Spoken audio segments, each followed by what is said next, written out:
I need it! I need it! Let's go! The guy!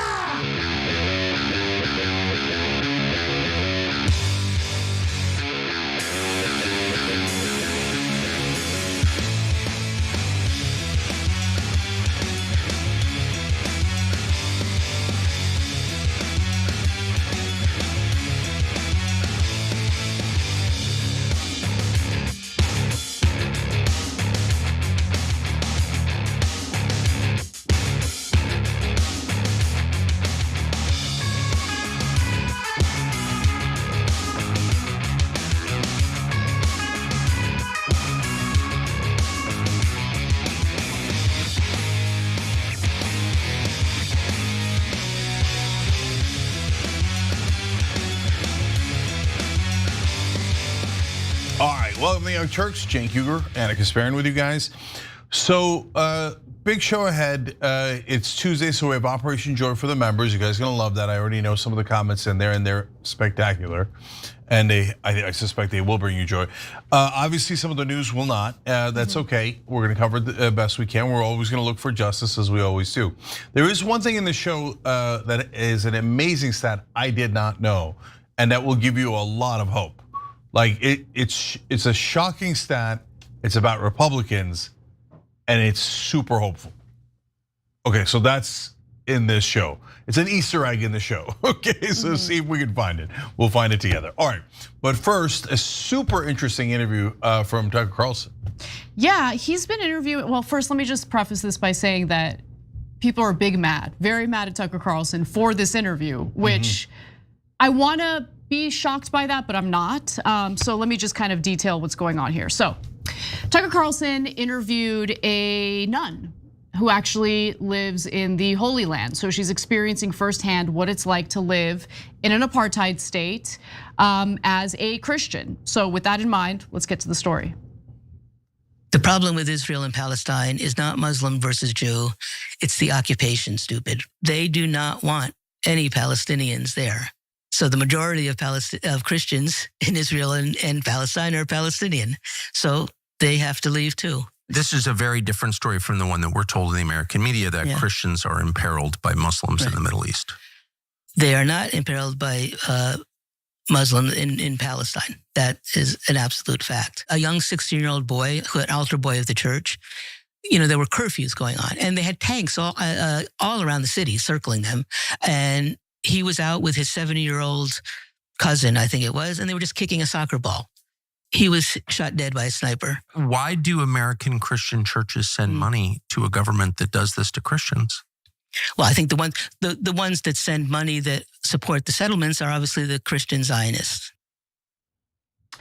Tucker Carlson is getting quite a bit of backlash from some in the United States for interviewing Mother Agapia Stephanopoulos on his podcast to discuss what it's like to be a Christian living in a Palestinian territory in an apartheid state.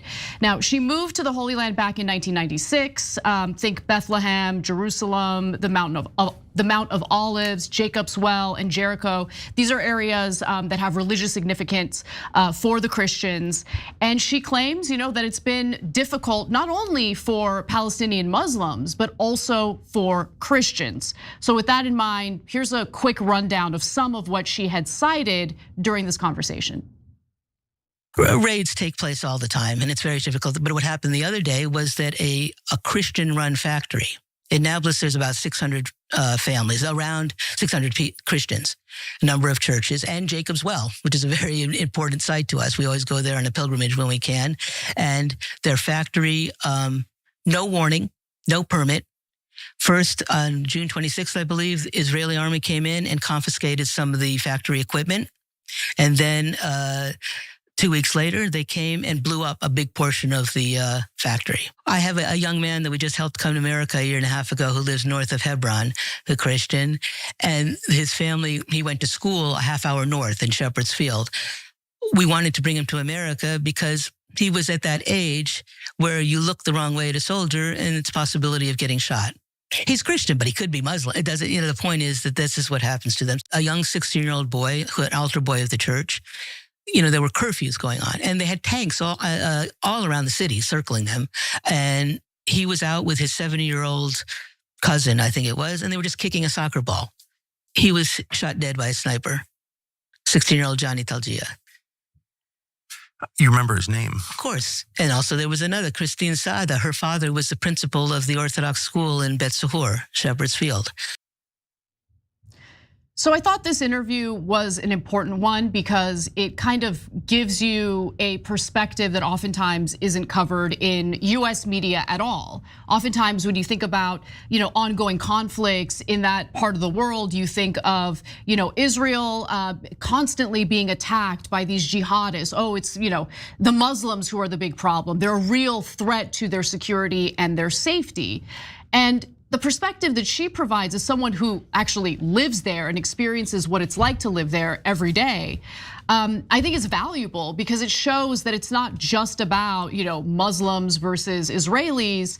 The way that Christians are treated in the occupied West Bank, for instance, is pretty brutal. And so it shows you that this goes beyond, this conflict with Palestinian Muslims. This is really about power. This is really about land. This is about pushing anyone that doesn't identify as, a Jewish Israeli out of Israel and expand Israel further. Later in the interview, they get into the Greater Israel Project and she details it really, really well. We didn't clip that out because there were so many elements of this interview that I wanted to talk about instead. But again, this perspective is super important if you ask me. And more importantly, the backlash that Tucker Carlson is getting right now for just interviewing her at all, I think is telling. So I want to get to that backlash in a sec because you know a lot more about it than I do. Just a couple of quick things here. First of all, Israel is trying to take Gaza and West Bank, let alone southern Lebanon and Western Syria. That is all part of Greater Israel. So if you don't know that they're trying to take that, you might be constantly surprised. Like, well, I don't get it. How come they don't just make the deal that Hamas is saying they'll do a deal right now, return 20 hostages? All Israel has to do is withdraw even partly from Gaza, but they won't. They won't ever do anything to get those hostages back. And you're wondering, why did you have to slaughter 61,000 people, etc.? And the reason is because they're trying to take the land for Greater Israel. Today, Netanyahu said, yes, that he's super proud that he is trying to reconstitute Greater Israel. I mean, he's just flat out saying it. Yeah, he's saying it out loud. He's saying it out loud incontrovertibly, right? And did you guys hear that? Maybe if you're following an online show, you might have heard that. But mainstream media is an Israel protection racket. And so when they drive out people from Gaza and West Bank, do they go, oh, the Christians, you can stay, but Muslims are gonna kill you? No, they drive out both the Christians and the Muslims. And so now there's so much to address there, but first, before we do anything else, Anna, I lived in a majority Muslim country. Right. I lived in Turkey until I was 8 years old. I still have a lot of family there, right? And so I know growing up what it was like. And you have to understand something, if you grow up in America, you have been exposed to brainwashing by mainstream media, massive, massive propaganda against Muslims. And I didn't know why until recently, to be honest with you. And now I know it was propaganda from Israel to get Americans to hate all Muslims so that when Israel kills them and takes their land, you were gonna say, well, I mean, what are you gonna do? The Muslims are the terrorists, not the Israelis, but the victims are the terrorists. It has been an overwhelming propaganda campaign to smear Muslims in this country. So, having lived in a Muslim country, is it anything like our mainstream press has been talking about? Or where Muslims are hunting Christians or Jews? Not remotely. It's a giant, massive lie. So in Turkey, I grew up with Christian friends. We had Armenian friends in Istanbul. I grew up with Jewish friends. Jewish businessmen helped my dad tremendously, right? There was once an attack on a synagogue in Istanbul and the whole country was enraged because that is not what modern day Turkey stands for. And we protect our neighbors, Christians, Jews, etc. But if you turn on TV or any mainstream media in America, all you'll hear is, oh, Muslims want to kill everyone. Muslims are evil. Right. Meanwhile, look away as Israel takes more and more of their land. So I'm gonna get to a clip where she talks about the relationship between Christians and Muslims in just a minute. But before I do, they also delved into something that you may have seen, some videos of online. Let me see, I wanna make sure I go to the right video here. As you're doing that, Anna, can I just say one other thing? As we look, there's 3 shows that have, in my opinion, helped the Palestinians the most in the middle of this genocide. One is on the right, one's on the left, and one's in the middle, is a libertarian. Libertarian's obvious, Dave Smith. Part of the problem is his name of his podcast. He's been absolutely brilliant on this, right? And honestly, us here at the Young Turks, we have fought as hard as we possibly can from the left. But Tucker Carlson from the right has helped more than anyone I can imagine in any part of the political spectrum. I have to say, I mean, look, I've been learning a lot from, I pick and choose which episodes I listen to. This one, I wasn't really sure if I was gonna find all that fascinating. I'm so happy that I gave it a shot and I couldn't stop listening. Like I thought it was so interesting. I learned a lot because you'd never hear about the Christian perspective coming out of Israel at all, ever, right? It's buried. It is buried. And by the way, she talks about that all the time. She feels that one of the biggest issues in this emergence of so-called Judeo-Christian values or Christian Zionism is that a lot of Christians in the United States who are happy to support Israel, happy to send their tax dollars and resources over to Israel, they don't know what's really going on the ground as it pertains to Christians and how they've been treated. And in fact, in this next video, she talks a little bit about some of those videos you may have seen online. Some of them go viral. I had seen the first one, or the first time I had seen one was this year, and I was like horrified by it. But it's, Christians literally being spit at. So take a look. You see these videos of Christians, priests with crucifixes around their necks getting spit on in Jerusalem. Are those real? Yes, and I mean that's happened before. Even from the first days that I was there, there'd be occasionally something like that, and occasionally there were graffiti put on walls and sprayed on Jesus a monkey.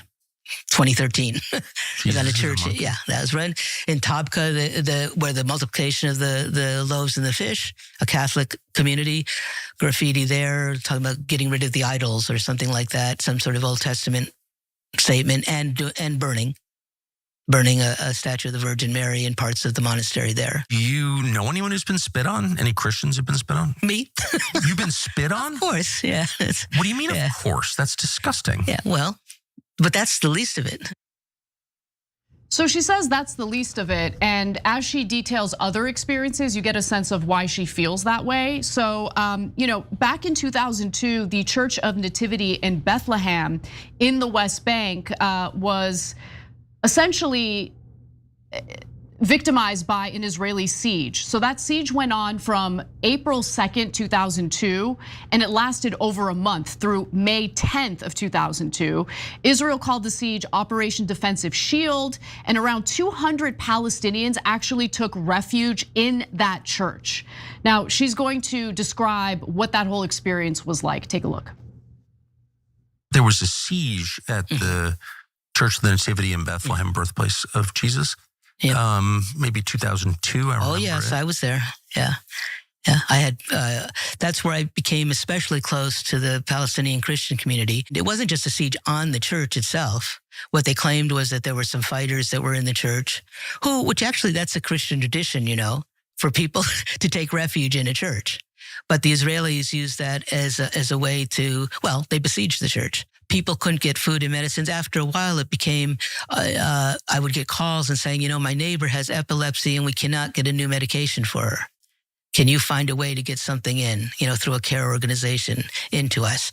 And finally, when the siege ended during that time, I remember a doctor telling me describing how someone had been shot in his house. And he was bleeding to death. And he was calling the doctor, what do I do? What can I do? And the doctor literally heard him just bleed to death during that because no ambulance, nothing was allowed. Everything was strewn with garbage all over the streets, the bullet holes. What Israel likes to do is destroy. Not only do they control the place, but they almost take glee. There were people shot inside the Church of the Nativity. Yeah, the bell ringer there was shot dead. Yeah, and I know most was he were there. Christian? Of course, yeah. So that was the moment. And Christians were shot outside the church.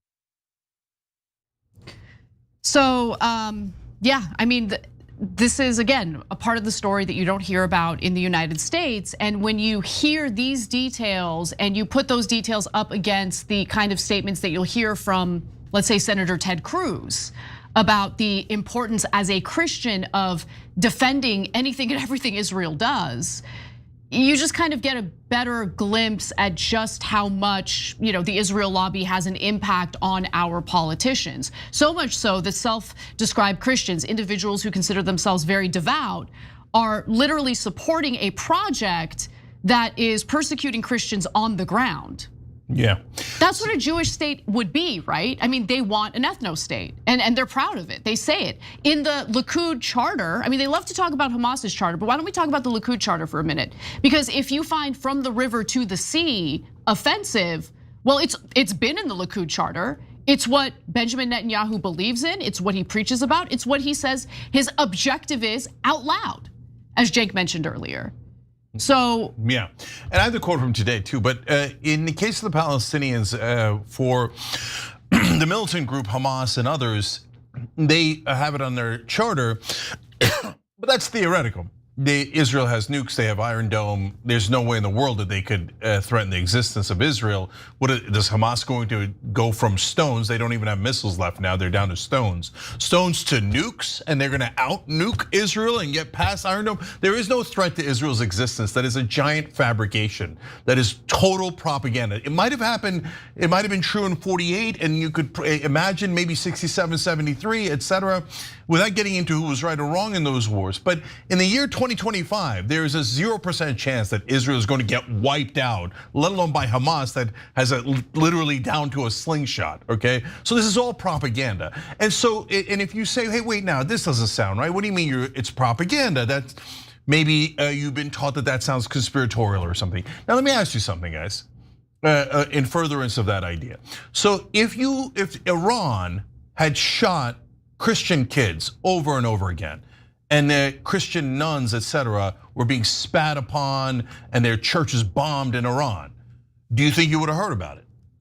And do you think that half the politicians or 98% of the politicians and 200% of our media would have been enraged about it? How dare these dirty Muslims spit on a Christian and murder Christian kids? We have to invade. We have to attack them. They're the worst of the worst. Israel does it. So if it's not propaganda, what is it? And I ask that as a genuine question because the politicians I get, they're bought, period. We see the money that they get. It's not, the only people who don't understand that are guys pretending not to understand it in mainstream media. Oh, what is the effect of millions of dollars on politicians? I can't tell, okay? But the media is a mystery to me. Like, they are so overwhelmingly, okay, so now to the point about from the river to the sea, Netanyahu has said that many times.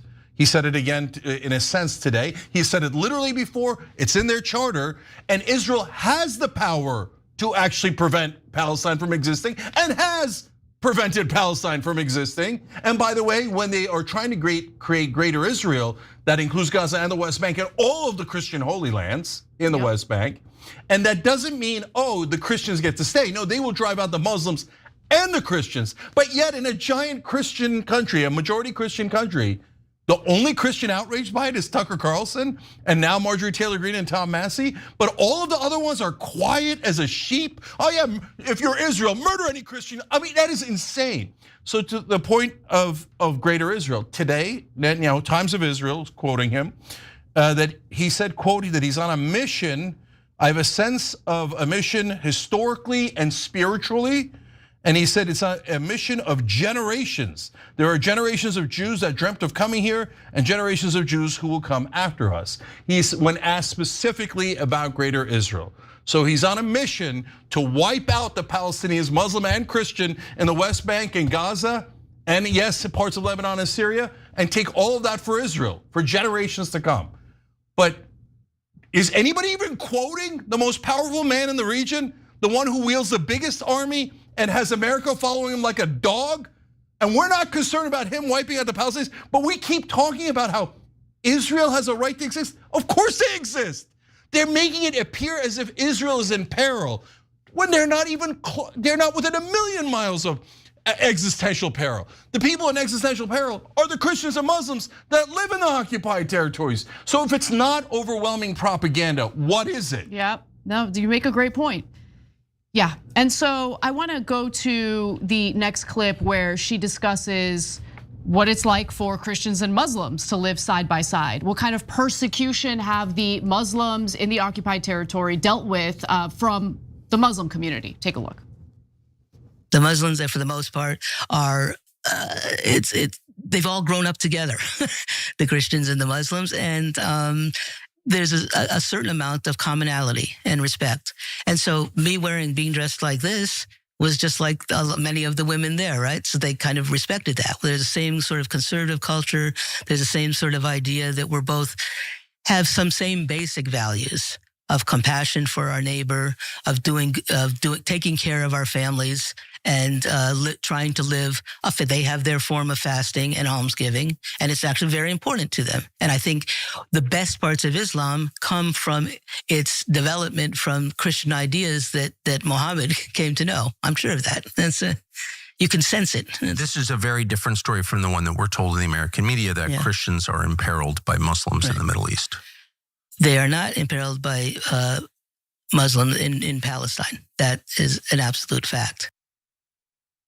So I'm very grateful for that portion of the conversation because, as I'm getting older, I want to learn more about my ancestors, my history. As I've mentioned on the show before, my maternal grandmother was born in Haifa because after the Armenian genocide, Armenians fled to various parts of the Middle East, and the maternal side of my family ended up in Haifa, Palestine at the time. She was born in 1937 and left in 1947 after the violence really started to get out of control ahead of the Nakba.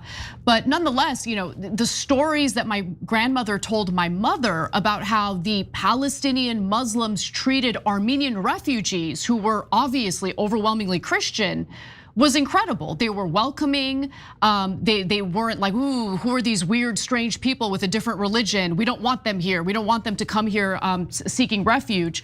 No, they were welcoming. And in fact, different parts of the Armenian diaspora, depending on where they ended up, have absorbed parts of the culture in the parts of the world that they ended up, right? So there's elements of my upbringing that I'm now realizing have been culturally influenced by Palestinians because of the fact that Palestinians welcomed a group of Armenian refugees during the Armenian genocide so they can have safety, so they can build lives for themselves.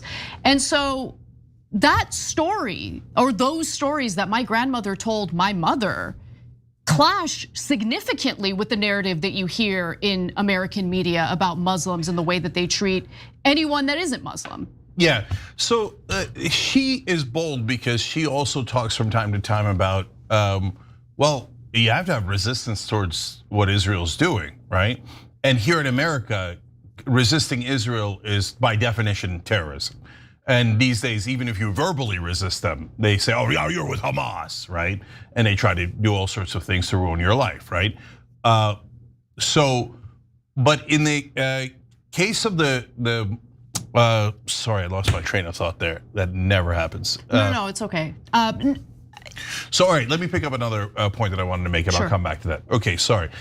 So guys, on Christian Zionism, she's going to get into that a little bit, and it's not true, as we've been saying to you guys for a long time on the show, right? So meaning like it's not even in the Bible.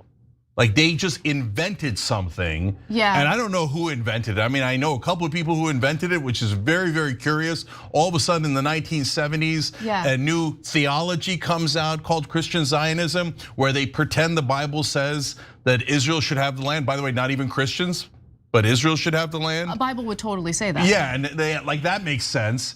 Jesus was like, okay, my followers shouldn't have this land. It should be given to the people who killed me.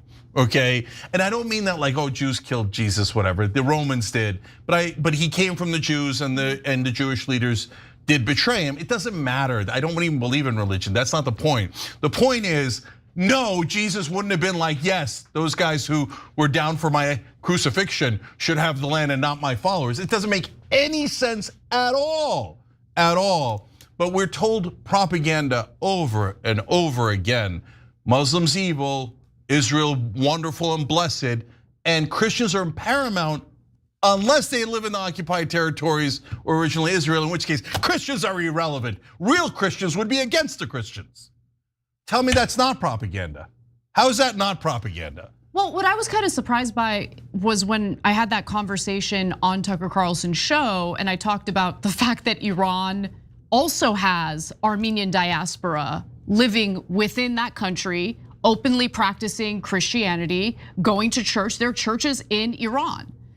And I guess I just assumed that people knew, and you should never assume that people know, but Tucker seemed surprised by that. And most people in America, now that I think about it, probably don't know that. They probably think that, in Iran, you're not allowed to practice Christianity. There's also a Jewish population, by the way, in Iran as well. I'm not at all providing cover for the Ayatollah and the religious zealots in Iran. They're vicious to the Muslim population in Iran, as we've seen in various examples that we've talked about on this show. But I think that it's being exaggerated, the extent to which people are persecuted in Iran because of the Ayatollah, and it's kind of manufactured in a way to justify a potential hot war with Iran, which I believe America should avoid at any and all costs. Final thing I'll get to is her comments on Christian Zionism. Take a look at that. Someone like Ted Cruz, Senator Cruz, is saying and doing what he's doing because he's following a Christianity that is not the Christianity of the Holy Land. It's not the Christianity of a Catholic or an Orthodox or a traditional Christian. It's a heretical belief. What is Christian Zionism? As far as I understand it, they believe in the idea of the rapture. They believe that it's sort of this cruel bargain they have going with Israel, because basically what they say that they're going to be swooped up into heaven, right? And then there's going to be 1,000-year kingdom. And then there'll be the end of the world and the judgment by Christ, and he'll come back. This is a false, it was condemned as a heresy in 381. So basically what they're arguing is that Jesus coming the first time wasn't enough? Yeah, and it's like, in a way, it's denying the Messiah. That's fascinating. And look, I obviously I am not educated on Muslim teachings at all. So I had no idea that Muslim religion believes in Jesus as a prophet. It's actually deeper than that. So almost nobody in America knows this. The Quran is the third book according to Muslims. So they believe in the Old Testament, the New Testament, and the Quran. So again, I don't know how many times people in American media have said that. It might be zero on television. I didn't know about that. And so Jesus is a very sacred prophet in Islam.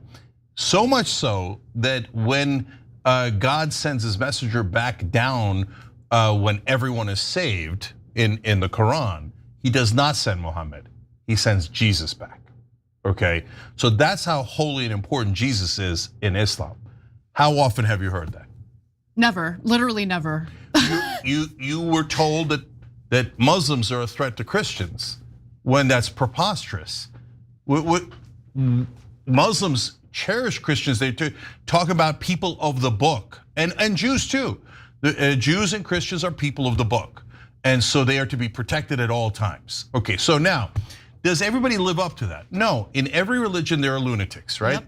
So there's fundamentalists in Islam, and obviously in Judaism, where there's full raging lunatics, the settlers, who murder everyone in their path because they think God whispered in their ear to kill them and steal their land. God's a terrible God in their interpretation, right? And there's of course Christian fundamentalists, and there's even Buddhist fundamentalists, etc. You get it. But why do you hear so many stories about the Muslim extremists? For two reasons. Number one, when there is occupation and oppression, what rises up? Do you think it's the moderates? No, it's never the moderates. Do you think it's secular people? Almost never, okay? So what rises up is extremists to fight an overwhelming power, okay? So by the way, the resistance or fighting back in any situation, good or bad, are always extremists. So that's why you'll see more stories of extremists coming out in Muslim areas like the occupied territories, because there's no infrastructure for moderation. All there is, hey, Israel says they're gonna take this land and they're gonna oppress you for the rest of the time. They're gonna take your homes. They're gonna do everything. Right. And the moderates are powerless. They can't ever get anything done. Israel goes, you're useless and you have no power at all and will totally ignore you, right? So the only people that Israel does not ignore are the people that are trying to bomb them, etc. So those folks rise up as resistance. By the way, when that happened in France, they were called the brave French resistance against the Nazis, because they were. Did they do violence? Yes. Yep. Did they do the same, very similar tactics as, get ready for it, brace for impact, Hamas? Yes. And we consider them heroes. But Hamas are evil, evil terrorists. Okay, fine, they kill civilians. All we ask for is some sort of both truth and reasonable standards that you could apply to both sets of folks, right? So if Hamas is evil, dirty terrorists, even though they are fighting a disastrous, awful, oppressive occupation, okay, fine, good, we agree. Now, when Israel kills 50 times the civilians, when they'd have no need to do it, when they're an overwhelming military power and they are obliterating the civilian population of Gaza, they are obviously far worse terrorists. But on American television, you're only allowed to call Muslims terrorists. You can't ever call the Israelis terrorists, and if you do, you'll be fired and canceled and etc. So, but the resistance here in America against Israeli occupation here is fascinating. Because now, as I said earlier, Tucker, Dave Smith, us, and some of you have written in, Amy Goodman, and many others. Lots of people, yeah. Yes, Democracy Now! Has been great. A lot of shows have been great. But it's those top three, top or not, right? That's not my point. Is interestingly, somebody from a Muslim background, a Jewish background, Dave Smith, and a Christian background, Tucker Carlson. See, that's the beauty of America. Muslims, Christians, and Jews getting together and fighting for justice. But the people who are fighting against us are unfortunately have a lot more power. They have, almost complete control of the media in a way that is inexplicable to me. And so what's the pushback against Tucker for this? So, I saw stuff online, like on X, for instance. I didn't prepare it for the segment because why waste time on it? Like insurrectionist Barbie was outraged by it.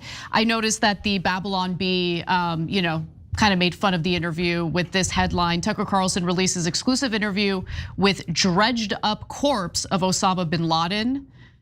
Basically kind of like making a reference to, he's interviewing. No, they're trying to make fun of Muslims, but she's Christian, she's a nun. No, I know. I think the point here is. The point is dirty Middle Easterner, doesn't look like us, bow your head to Israel.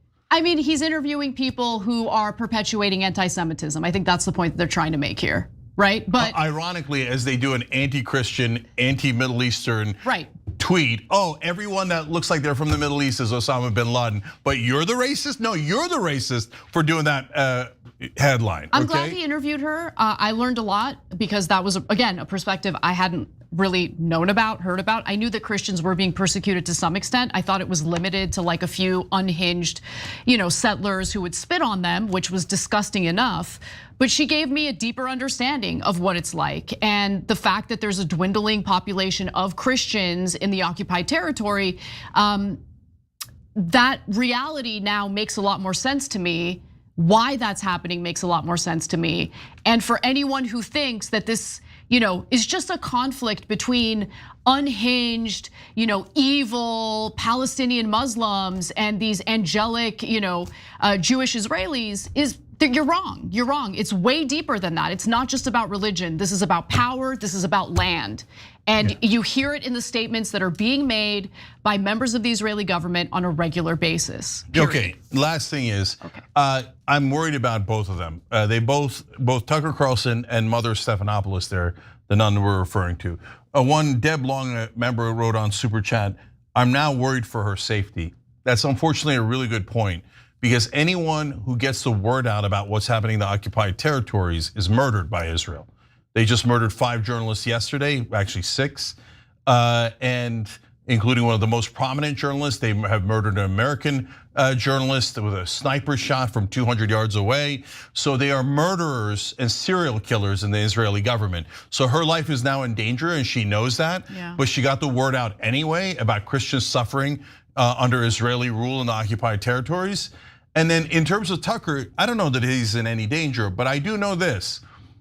He's not just taking on Israel now, which is already a giant undertaking, and they will come to ruin your life. There's no question. Anybody who's taken on Israel knows. Like this idea that, oh no, it's just nothing. Oh, there's no buddy who's trying to ruin people's lives. No. The minute you criticize Israel, if you're a prominent person in media or politics, there is an army of people who will dedicate their lives to making sure that your career is ruined, okay? So don't tell me they don't exist, because we all see them, we all see their actions. So if you're saying they don't exist, you're a liar, and it's weird how you're lying for them on purpose. But Tucker didn't just stop there, he took on Christian Zionists. Yeah. That is a giant percentage of the country. And by the way, somebody wrote in, oh, he's just trying to win over the Christian base. If all you cared was about political outcomes and the electoral success, and you were thinking of running as a Republican, the very last people you would take on is Christian Zionists. 100%. Because they're a giant voting bloc, they're very significant, and they usually don't break, right? And when their moronic, evil leaders tell them, bow your head to Israel, they all bow their heads to Israel, right? So now Tucker's saying, don't bow your head to Israel. And so he's invoking the wrath of those Christian Zionist leaders, and that is brave. That is brave. I agree. All right, we got to take a break. When we come back, we're going to read some comments. So write in, let us know what you think. We'll be right back. I like tacos.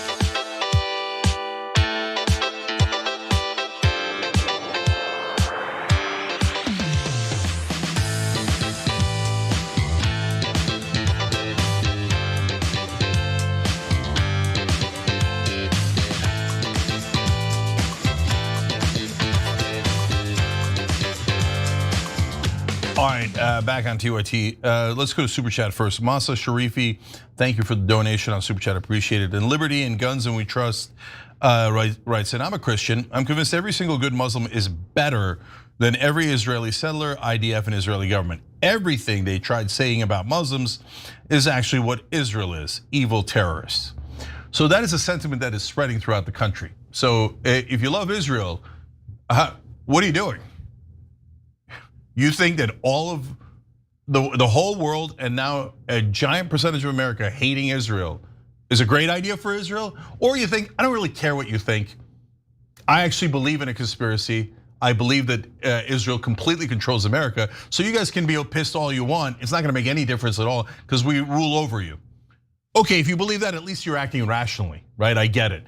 But if you love Israel and you don't think there's a conspiracy and you think that you want to have a safe haven for Jews, you couldn't pick a worse strategy than this. Let's enrage the whole world until they all loathe us, and then hope for the best. Hope for the best. Let's starve children on camera to death and hope for the best. And then say, and if anybody objects, say, oh no, starving children is moral. But you criticizing us for starving children is hateful. It's because you hate the Jews. And anyone who loves the Jews would want to starve children to death. Don't say that, don't say that. What are you doing? Okay, but no, greed is infinite. So those Israeli supporters here that are still backing Israel, okay, well you dumbasses are gonna cost Israel way more than any opponent of Israel possibly could, because you're getting all of America to absolutely hate you. Okay, congratulations on your dumb strategy. Okay, Nyanko Sensei says, this is now a YouTube member section. I might have to actually go and watch that one. You should. You should also watch the one he did with Anna. You should also watch the one Tucker Carlson did with Ben Cohen of Ben and Jerry's. And he did a lot, and any episode, oh, you should watch the Ted Cruz one. Oh, the Ted Cruz one is, oh my God. Any episode where he's talking about Israel, I'm not standing behind everything Tucker says, guys. I hope we're all past that, right? I mean, I know there's some remnants left out there. No, don't talk to him, I don't care, let the Palestinians die. Okay. What are you doing to draw attention to the reality on the ground in the occupied territories? What are you doing? No, if tell me what you're doing to get the American right to understand what's actually going on. Seriously, nothing? Okay, then how about you shut up and get lost? Go ahead, Jake. Jesus. Daisy says, who would have believed that Tucker Carlson would be the interviews that really count and that Marjorie Taylor Greene would be on the right side? Seriously. Except we got our heads taken off for saying that that might happen. I said it might happen, and everybody said, "You're a monster." It did happen. I don't remember anybody saying, "Oh yeah, our bad. We were so stupid. We didn't see it coming and you did." Okay, but all right. Speaking of which, let's go to Freshwater Dive. Says about other shows that are helping the Palestinians. Breaking Points. Yeah, no, Breaking Points has been very good on this issue. Breaking Points has been great on this issue. Yeah. Okay, and I love the Slotnick interview. Okay, at the same time, they're the people who told us not to work with Tucker Carlson, not to work with Marjorie Taylor Greene, which makes no sense at all. Have they changed their mind? It looks like they changed their mind. Have they said it? No.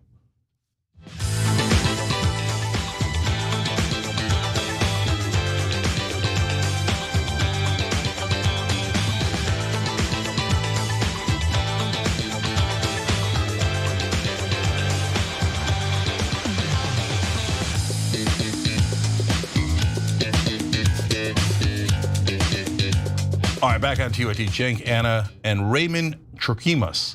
Raymond, thanks for joining us. We appreciate it. He hit that big, beautiful join button below the video. Guys, when you remember, you get all of our content, right? But on top of that, you're helping the show. And you think it's easy doing a show that criticizes Israel? No, you get massive pressure, massive pressure. So the only reason why we're still on the air is because of you guys. So I appreciate you all. Thank you for doing that. Better yet, tyt.com/join. If you can join through there, you get a couple months off annual membership. You'll love it. Check out all of our content, including Operation Joy today. But anywhere you sign up, we love you for it. tyt.com/join. Anna. All right, so we've got some more comments that you're gonna read real quick, and then we're gonna take a break so we can catch up with the breaks that we are mandated to take, and then we'll come back and do another segment. Okay, no problem. So real quick, a lot of people writing in about you today for some reason. Zachary Staubel says, Casper, you're looking gorgeous today. Cenk, you're looking handsome, but not gorgeous, sorry. Well, Zachary, no one blames you, brother. I think, you know what? We taught you guys that truth is paramount, and you just gave us a piece of truth that is obviously true, okay? Both parts of that. So David Michelle writes in, I'm hoping God is real now. I want him or her to come down and give Israel the belt. They clearly have never been spanked or disciplined their whole lives. Now, I don't want that. Do Israelis and Israeli supporters have massive, enormous, out of control entitlement complex? Absolutely. You owe us. Wait, why do I owe you? Give me money, give me $300 billion. Why do I owe you? Shut up and give it to me, otherwise you hate Jews. What, why would I hate Jews? Give me all your money, otherwise you hate Jews. What the hell are you talking about? This is insane. We already gave you $310 billion. Now you're asking for money in the middle of a genocide. You hate Jews. What, are you a lunatic? Are you a lunatic, right? So that's what we have to deal with every day, and it's so frustrating. So anyway, but I don't want any Israelis punished.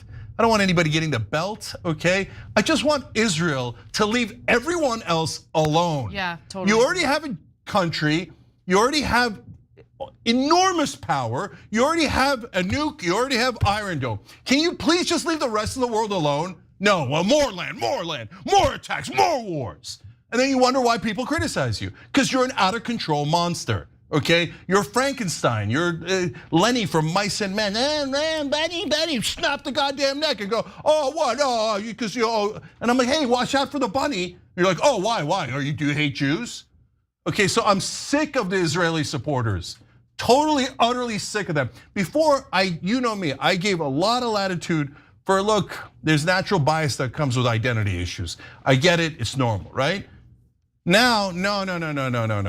If you're pro-genocide, if you're still pro what Israel's doing currently, that means you're pro-genocide. That means you're a little bit sick.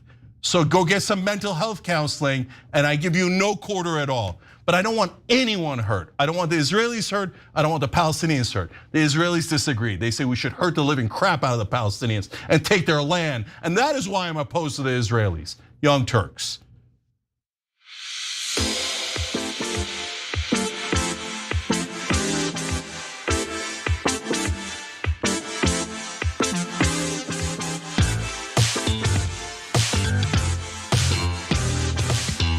I like tacos.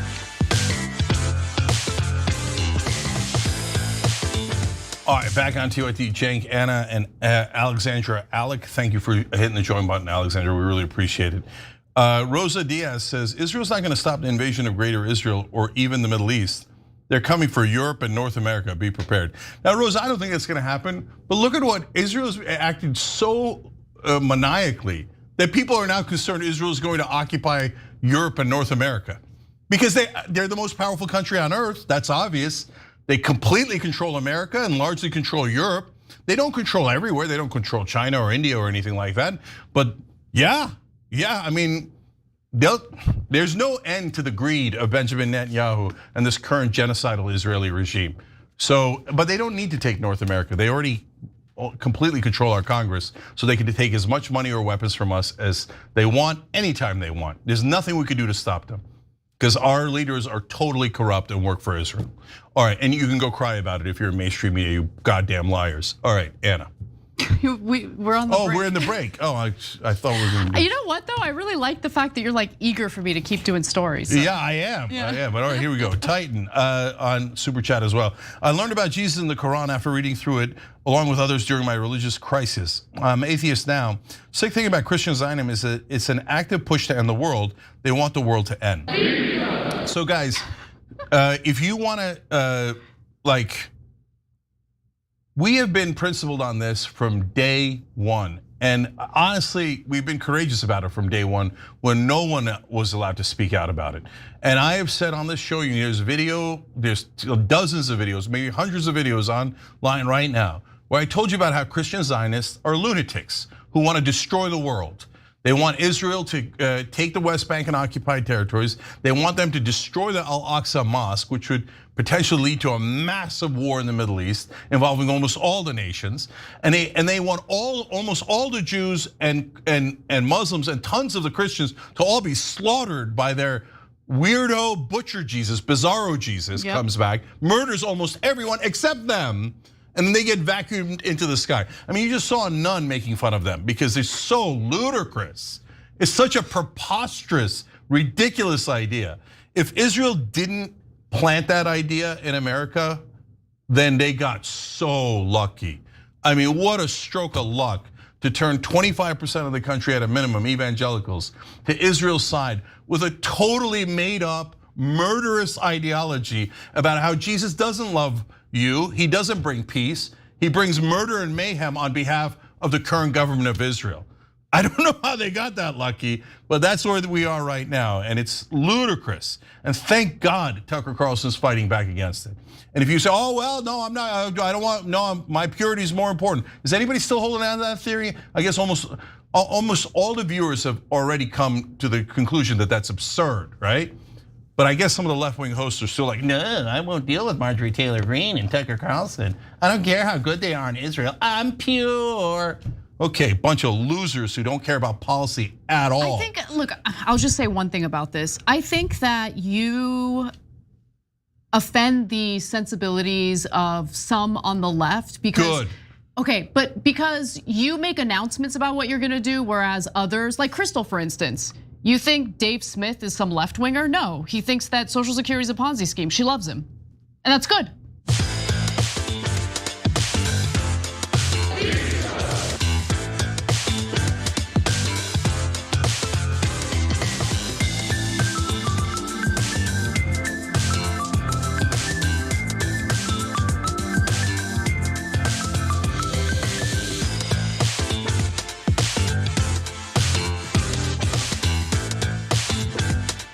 All right, back on TYT Cheng and Anna with you guys, and Nasser Ahmed. Thank you for joining, Nasser, appreciate it. So Anna just made a point at the break there about how, look, part of the reason that people come after me more is because I make declarative statements. And I say, I think that the right is gonna turn on Israel. I said that on David Pakman's show, I said it on this show, and I said it before Trump even got into office, okay? And so that's when everybody goes nuts and they're like, oh, you're ludicrous, that's ridiculous, there's no way that's gonna happen. And then they get dug into that position, right? Yeah. And eventually over time they realize that I'm right. So they come off that position, but nowhere in that spectrum do they ever turn around and go, oh, right, Cenk, with all that crappy stuff we said about you, it turns out it wasn't true, you were right all along. This has never happened, never gonna happen, right? Right now, a lot of the left-wing hosts, Anna's right, are now working with Dave Smith and complimenting right-wingers in politics and in media, et cetera. But they never noted, oh, we said the exact opposite earlier.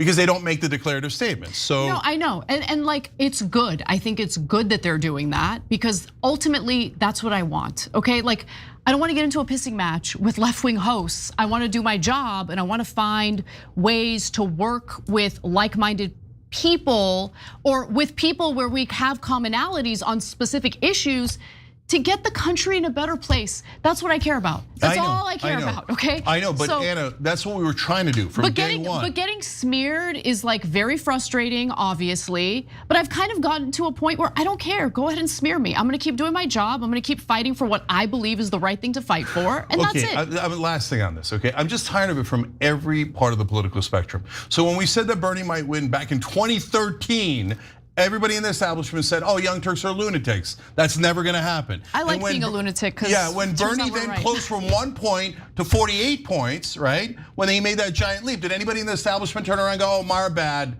Okay, did Jake Tapper write a book saying, "Oh, if only we'd known," right? So when we said Biden's too goddamn old and he's definitely going to lose, everybody said, "Oh, you're crazy. You're trying to help Trump." And later everybody's like, "Oh, obviously Biden's too old." Did anybody come back and say, "Oh, yeah, you guys were trying to help"? Forget whether who's good, who's bad, who's high, who's low. Forget all that. "Oh, you guys were trying to help our bad for trying to smear you as you were trying to help us," right? But no, never. And now the left, okay? "Oh yeah, oh you shouldn't work with the right way. Tucker Carlson's evil, Marjorie Taylor Greene's all evil. You should never work with them." Now Dave Smith, all of them, they all voted for Trump. Andrew Schultz, Joe Rogan, they're all terrible, terrible, terrible, right? And now tons of them have flipped, just like we said, on 18 different issues, on immigration, on Israel, on the Epstein files. Now they are all acting like, "Oh yeah, that's normal," and that's, did you ever come back and go, "Hey, we didn't notice that earlier," and try to help? Thank you, brother. And sorry that I smeared you now I realize you were trying to help. Zero, never happened because they would require honesty. All right, and putting aside your ego, God forbid, God forbid. Okay, all right, let's do the show. We move from that spicy take to an even spicier story. Who is likely gonna be the next commissioner for the Bureau of Labor Statistics? Have we put in our own person into BLS? Is a MAGA Republican that President Trump knows and trusts? Are they running the Bureau of Labor Statistics yet, sir? No, unfortunately, Steve, we still haven't gotten there. And I think that's part of the reason why we continue to have all of these different data problems. Well, that guy that you just heard speaking to Steve Bannon is Dr. E.J. Antoni, who President Donald Trump just announced today will likely replace the Bureau of Labor Statistics commissioner that he just recently fired because he didn't like the revisions in the jobs report. Now that former Bureau of Labor Statistics commissioner was Erica McIntarfer. She's gone, and now the person nominated is Antoni. Now, who is Antoni? What does he represent? What's his background? Well, he is a Heritage Foundation senior scholar and chief economist. He also contributed to Project 2025, and he's got a PhD in economics from Northern Illinois University, and he's a frequent guest on right-wing media. So you might have seen him if you ever watch Fox News, Fox Business, Newsmax, those kinds of outlets. But what's important to know about this 37-year-old man is that he spent his entire career essentially working for right-wing think tanks. And Heritage Foundation, of course, is one of those right-wing think tanks. And his experience working for those think tanks has little to do with labor and, more importantly, macroeconomic topics, which is the agency's focus, the Bureau of Labor Statistics focus. So he's made a lot of statements in the past that show that he kind of misunderstands the government data that comes out. So I'll give you a few examples as detailed by the Times. In one case, he cited the rising number of Americans who aren't in the labor force without acknowledging the role of the aging population. In another, he appeared not to know that the Bureau's measure of import prices does not include the effect of tariffs. So, that experience or lack of experience could be a problem. He would still need to be confirmed by the Senate to serve in that role. Although I think he can kind of be he could work as the commissioner of the BLS, but not with the official title? None of this matters, guys. Okay. So this guy's a clown and a half, right? Doesn't know anything. He's constantly being corrected online. And oops, he got it. By right-wingers, by the way. Yeah, basic economics wrong. But that's not the issue, guys. In my opinion, the issue is the fish rots from the head down. So Donald Trump is insisting on whoever is hired has to change the correct numbers to incorrect numbers. Yeah. He won't hire you unless you promise to be politically correct rather than factually correct. So whether it's Napoli or Bapoli or Chipotle, it doesn't really matter, okay? You could hire Chipotle. It doesn't, he's saying you must lie, okay? And since he's demanding that this person lie, who the liar is entirely irrelevant. His lack of experience is irrelevant. His lack of experience is irrelevant, and saying that I will doctor the numbers on your behalf is not the bug, it's the feature. That's why he's being hired. If he was an honest, true economist, he wouldn't be hired by Trump. I think because Trump is saying out loud, I want you to change the numbers. And the numbers are accurate now. These are the updated numbers. So he's gonna have to lie. So there's a second part of this, but Anna, go ahead. No, I mean, you do make a devastating point, and that probably explains the reason why, really, if you go online, you'll notice that the people freaking out the most on X are right-wingers, right? Conservatives. So I'll give you a few examples. Let's go to graphic 8 here. This is Stan Vuger. He's a senior fellow at the Conservative American Enterprise Institute. He writes that Antony is utterly unqualified and as partisan as it gets. Well, he is partisan. He's partisan on the right. The guy you just heard from, who I read the quote from, is also on the right. But look, when you think about it, Cenk, who relies on the jobs numbers the most? Yeah, that's getting to the second part. Exactly, the markets do and businesses Wall Street. Do. Yeah. Okay, if you don't have accurate, credible data you can trust coming out of this government agency, well, what are you gonna do with your stock trades? So look, guys, never rely on my financial advice. Even if I'm right, timing is everything. So so don't make any investments based on this. But my sense of the politics and the markets combined is that the markets are playing with fire in 3 different ways. So later in the show, we're gonna get to how they're doing endless stock buybacks. That by definition inflates the prices of these stocks, okay? Secondly, they're ignoring Trump's tariff threats because they think, oh, Trump's never gonna impose any tariffs because of taco. They're all eating tacos, not just on Tuesday, but every day, right? So they've now totally discounted the idea that tariffs might hurt the economy. And now third is this. Now on top of this, we're gonna get this, whether it's this guy or any other guy, somebody making up numbers about the jobs. So we have no idea how the economy's doing, right? Mm-hmm. So then us and the markets and everyone is flying blind. Okay, so when you're flying blind and the market is way overheated to begin with, and you don't think that Trump is going to do the dumbass things that he's promising to do, this is a recipe for disaster. So I don't know what Wall Street's gonna do when they can't rely on the numbers. At some point, they're gonna panic because they're gonna be like, I don't know if the job numbers are up or down. I don't know if unemployment's up or down. I don't know if the interest rates should be moved up or down. Mm-hmm. I don't know, it's impossible to know, right? Because now we don't have real numbers. And that's gonna cause a massive economic problem. So last week, Antony was on Fox News and they were talking about the jobs report and how it keeps getting revised and was asked whether or not you can really rely on these numbers or if this is a credible organization. And he said that he doesn't believe the jobs data was intentionally manipulated, but instead argues that persistent flaws in the Bureau of Labor Statistics methodology have gone unaddressed. And honestly, I would agree with him on that, right? Like, so, the methodology needs to be updated or to adapt with the times, because one of the difficulties here is getting businesses to respond to questions about hiring and employment. That's how they gather the data for the jobs report.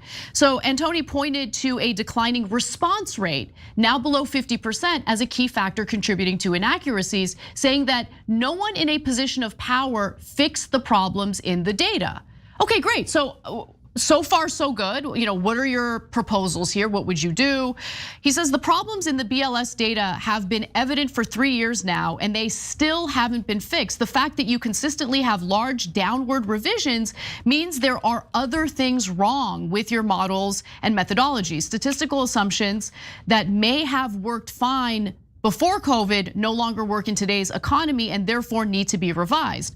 But see, as much as I might agree with that statement, the fact of the matter is he says different things depending on who he's speaking to, and he's not always consistent. So back in May, he was singing a completely different tune. He said month after month, the government bean counters under former President Biden published overly optimistic estimates for everything from job growth to the size of the economy, only to have those numbers routinely and quietly revised down later. But as we showed you all, when Trump initially fired the commissioner for BLS, the jobs report that came out right before the 2024 presidential election actually had the job numbers lower and then were revised after election day to show that there were more jobs created than initially believed in the initial jobs report. So if Trump's conspiracy theory is correct in this case, then the BLS was rigged against the Democrats, right, not against Trump. But of course, Trump's theory doesn't make any sense. And in fact, it'll be proven that way a little bit later after he hires this guy or the next guy. And I'll tell you why in a sec. But first, who can you trust? So Antony says, the numbers are a little wrong, I'm gonna fix them. Now, we know what fix means. Fix is make Donald Trump happy, so you can't rely on him. So CNBC is not trustworthy on any policy issue at all. They're some of the worst anchors on television. The only one thing you can trust them on is what's best for the markets, right? They're obsessed with that. And they are flipping out over this. They are. They're like, what? No, we need real numbers, not fake numbers. Fake numbers don't help anyone, right? That's why a lot of the right wing is flipping out, because they also represent corporate interests. So this is not like, Trump is taking it to the man. No, he's taking it to the facts. And so since he's going to warp our sense of reality, they don't know how to invest. And that's a rare thing that the markets and CNBC are right about. Now, lastly, so this guy's gonna come in, or whoever it is comes in and is going to do what Trump wants. So the next set of job numbers will be much higher. Even whether they are or aren't, doesn't matter. We all know Trump wants higher numbers, so he's gonna publish higher numbers. And then the Federal Reserve's gonna say, well, if the numbers are that high, we can't lower interest rates. And then Trump's gonna flip out. He's definitely gonna flip out. And he's gonna be like, and he's already flipping out over Powell today. He's saying that he might sue Powell, the head of the Federal Reserve. I think he's definitely gonna. That's what he does. He sues sues everyone. Yeah. The president's gonna sue the head of the Federal Reserve. That's so maniacal. There's no words for it. But anyway, the Federal Reserve is probably gonna settle for like $500 million because that's what seems to happen every single time. So, but what's gonna happen is the Fed's gonna say, hey, we can't. If the jobs numbers are that high, if you know anything about economics, anything, you know that we can't lower interest rates. And then Trump might turn around and go, I gotta fire this Antony guy. Why does he give me higher job numbers? Or I want lower job numbers. Give me a guy who'll give me lower job numbers. Well, that's how we started in the first place, you schmuck. But he doesn't know anything. That's an enormous problem when he's the president of the United States. All right, well, I'll give you guys a few minutes to kind of digest all that chaos. And when we come back, we'll talk about one woman's mission to reverse the legalization of same-sex marriage in America. Come right back.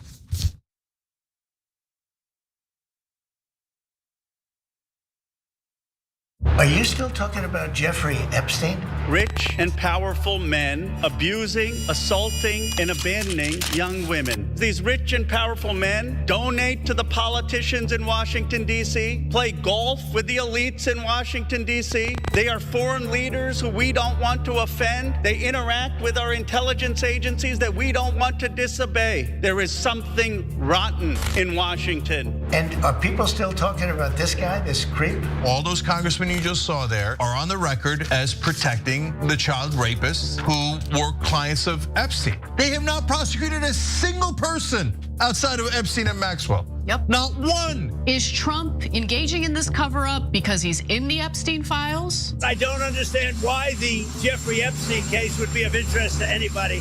It's pretty boring stuff. So as the government keeps telling us, yeah, there's other people. Yeah, they rape those girls. So what? We're gonna cover up for them. But why are you guys so mad? A nation that chooses impunity for the rich and the powerful at the expense of our children is a nation that has lost its moral purpose. Are you on the side of the people? Are you on the side of America's children? Or are you on the side of the rich and powerful who've had their thumb on the scales and shafted Americans for decades?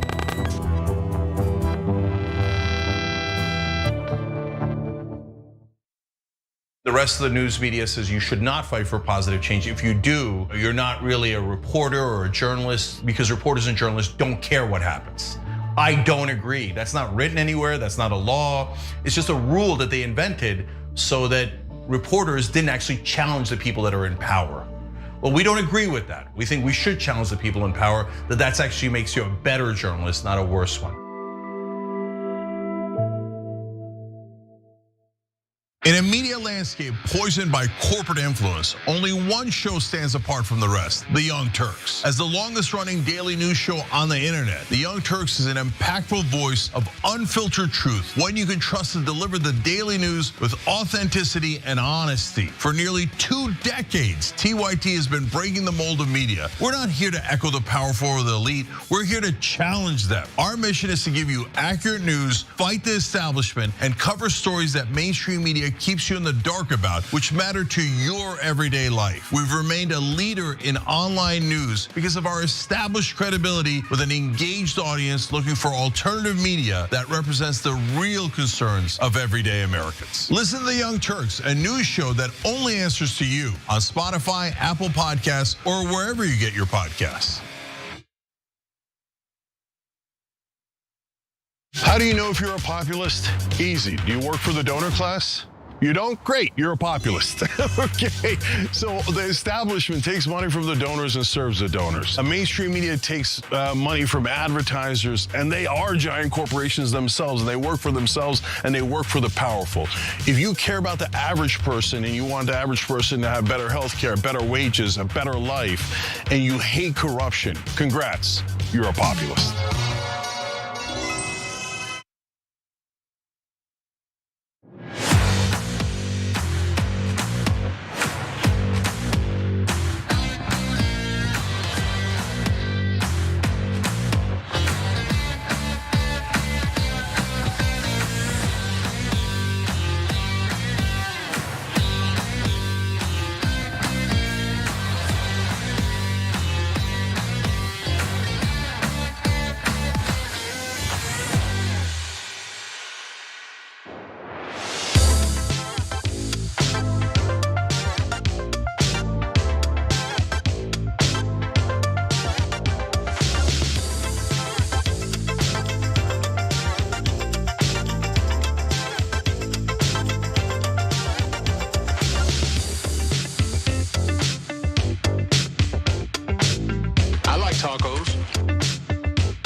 All right, back on TYT. Cenk, Anna, RJRS, and Somali Kanye. Thank you for joining, guys. Really appreciate it. And you could use the join button to upgrade to premium as well, which Somali did. And I appreciate you guys. You make this show possible. All right, Anna, let's do it. Well, if you think the efforts to make gay marriage illegal have ended, well, you'd be wrong. Let's get into it. You've been married 4 times. You had children in an adulterous relationship. People are calling you a hypocrite. Are you? No. I'm forgiven. Washed clean. She felt good about herself, but she took it upon herself to judge the lives of others. But she doesn't understand that she's judging the lives of others. She's under the impression that she has never said or done a hateful thing since becoming a Christian. She does not think that what she's doing right now is considered hateful whatsoever. Quite the glow up, if I do say so myself, but it's not about me. It's about this woman who is back in the news today. So almost 10 years ago, former Kentucky County Clerk Kim Davis made national news over her refusal to issue a marriage license to a gay couple. Now she's formally asking the United States Supreme Court to overturn the landmark Obergefell v. Hodges ruling that made gay marriage legal nationally.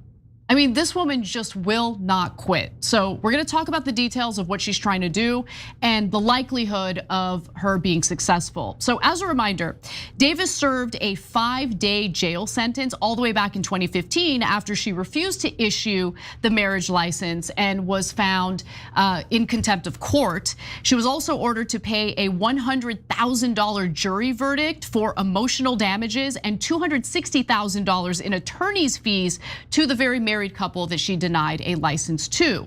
Now, she now is essentially petitioning the United States Supreme Court to review a lower court's 2022 finding that she violated the couple's right to marry. But that's not all. She also wants SCOTUS to revisit the ruling in the landmark same-sex marriage case because she wants it to be overturned. This woman, in my opinion, is unhinged. Now, she argues that the 2015 decision combined with a proclamation shortly after from then Kentucky Governor Steve Beshear to recognize same-sex marriages left Davis as a defenseless constitutional orphan per the appeal, who stands before the court solely as an individual stripped of any government immunity, a consequence that began with the court's Obergefell opinion. So in her petition, she also states that the high court's ruling was egregiously wrong. I'm having trouble speaking today. So the mistake, she writes, must be corrected. Her lawyer wrote that actually in the petition. He calls Justice Anthony Kennedy's majority opinion in Obergefell legal fiction. Okay, so they're taking issue with the ruling.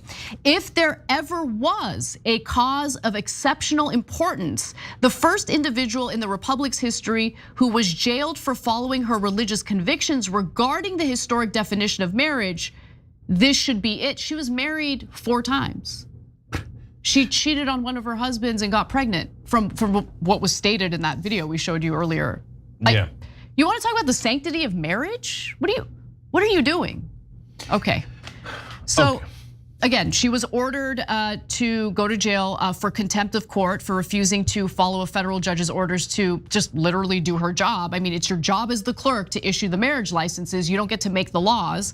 And she was the sole authority tasked with issuing marriage licenses on behalf of the government under state law. She's now arguing the issue should be treated the same way the Supreme Court handled Roe v. Wade. So I'm gonna get to whether that's even likely to happen in just a minute. But Cenk, what are your thoughts? All right, guys, this is really important. So she is conflating 2 different issues, and a lot of people do this, it drives me crazy. So one is personal beliefs. You're allowed to have any personal belief you like, that's in the Constitution, it's really important. So if you think, because of your religion, that gay people should not be allowed to get married, okay, that's your belief, and there's no problem with you having that belief. I don't agree with you, I think that's actually hateful. I could argue with you about it, I could call you names over it, but you're allowed to have that opinion, okay? And you can call me names, we're all allowed to do that, it's America, okay? And religious organizations should be allowed to do whatever is right by their religion. So this sometimes, there's some issues around the edges here, and I usually take the side of the church or the temple or the whatever the religious organization might be. So for example, if a church decides, look, you're allowed to marry one another, you just can't marry them here because it's against our religious practices, so we're not gonna let you get married in our church. I'm sorry, but I think that makes perfect sense. I'm against it as a concept. I want them to be able to get married. But if that's your religion and you want to enforce that in your own church, of course. So that's also freedom, right? But she was a government worker. Exactly. That's totally different. Okay, so now the government has to treat all of us the same. So they can't say, okay, well, my religious practices inside the government, whoever I am, Rando Bob, right? Say that you can't do X, Y, or Z. Okay, now what if he's a fundamentalist Muslim?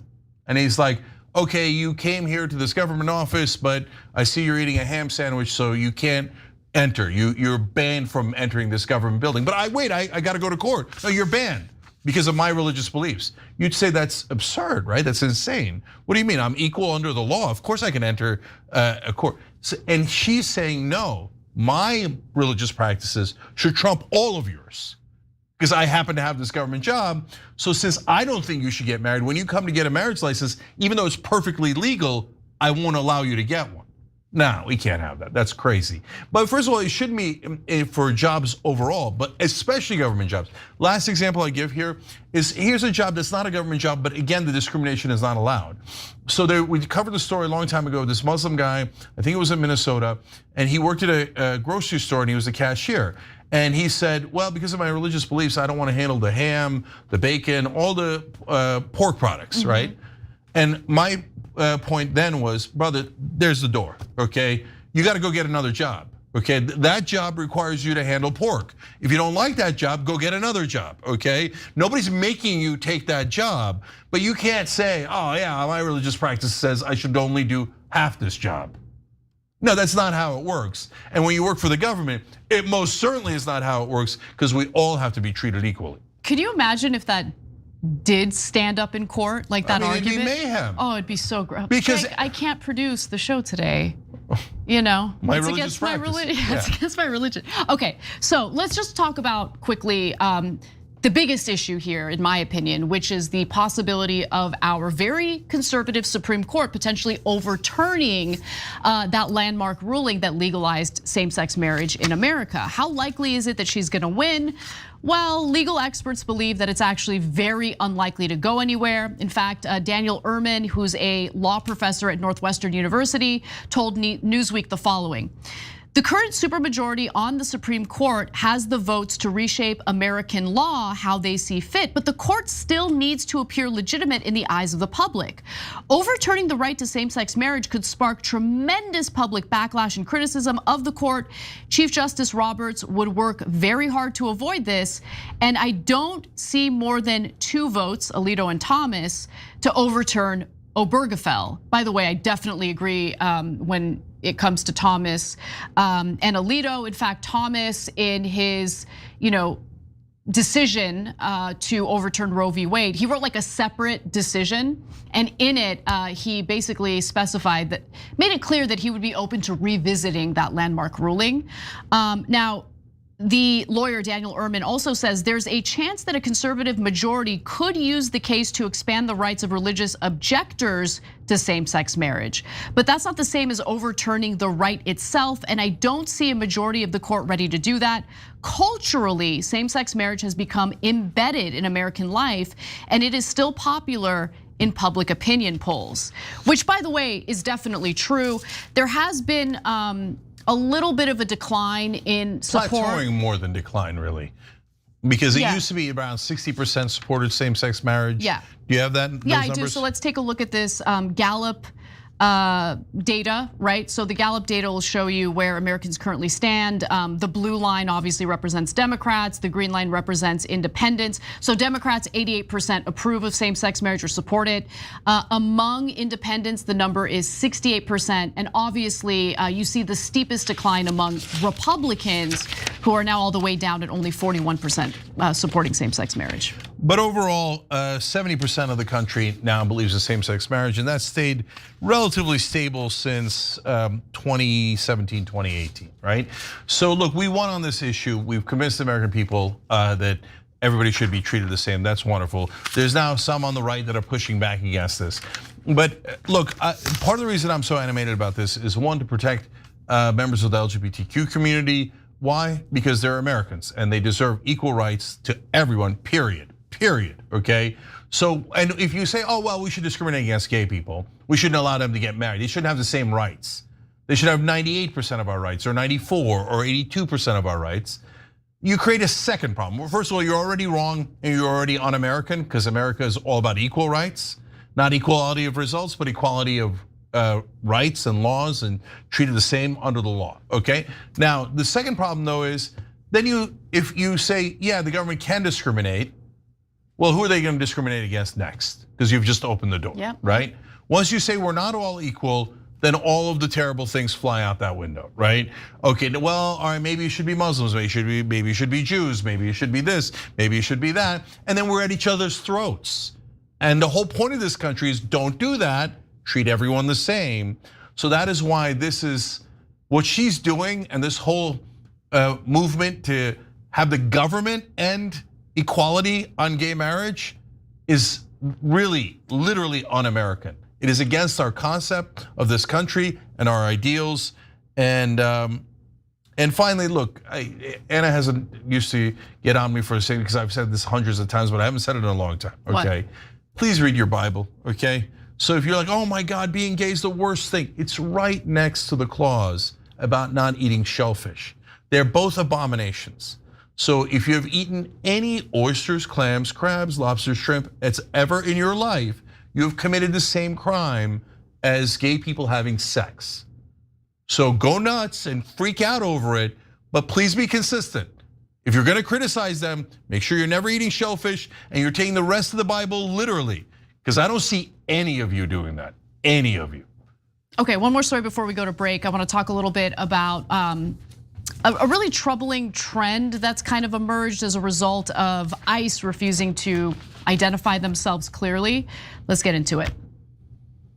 House Democrats are urging the Department of Homeland Security to require immigration officials to clearly identify themselves while conducting arrests for deportation, of course, after multiple reports have emerged that include men essentially pretending to be ICE agents in order to kidnap and in some cases, tragically rape women.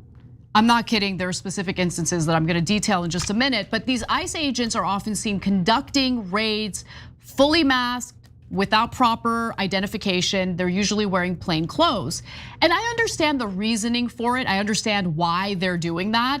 They're worried about being doxxed. They're worried about dealing with violence or getting confronted by violence. There have been some examples of that, video evidence of that. However, there's also a significant downside to doing raids and arresting people when you're in plain clothes. Because how the hell is anyone supposed to know that you're actually a legitimate member of law enforcement of any kind, right? And on top of that, there are bad actors who will take advantage of that type of situation. So there have been at least 3 instances of men impersonating ICE agents in order to hurt women. So bear with me as I go through these cases. For instance, in North Carolina, a man reportedly posed as law enforcement and threatened to deport an immigrant woman before he kidnapped and raped her. In Maryland, a man allegedly approached a Latina woman in a parking lot, flashed a fake ICE badge and told her to get into his car or face deportation. He reportedly raped the woman in his car before law enforcement was called. And then finally, a third story involving a New York man who allegedly was posing as an ICE agent, punched a woman in broad daylight and tried to rape her before stealing her phone and purse.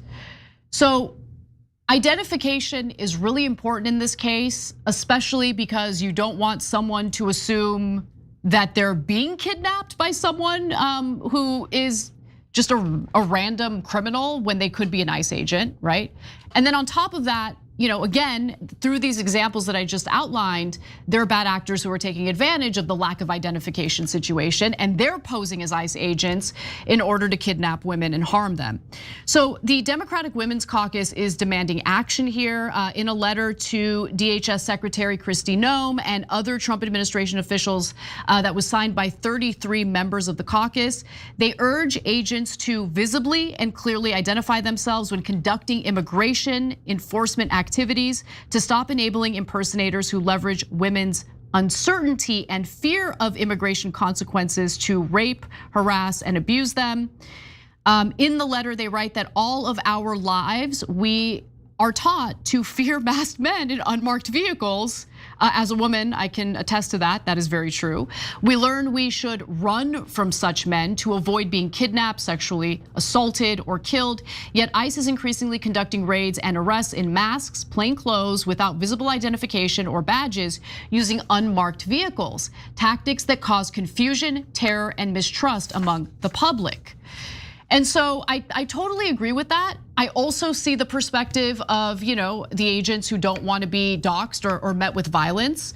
But why can't we just arrest the people who are hurting them, confronting them with violence, and instead do your job, identify who you are so there isn't confusion and people can easily identify that you are legitimate law enforcement? Yeah, I'm much harsher on this. It's nonsense, ridiculous.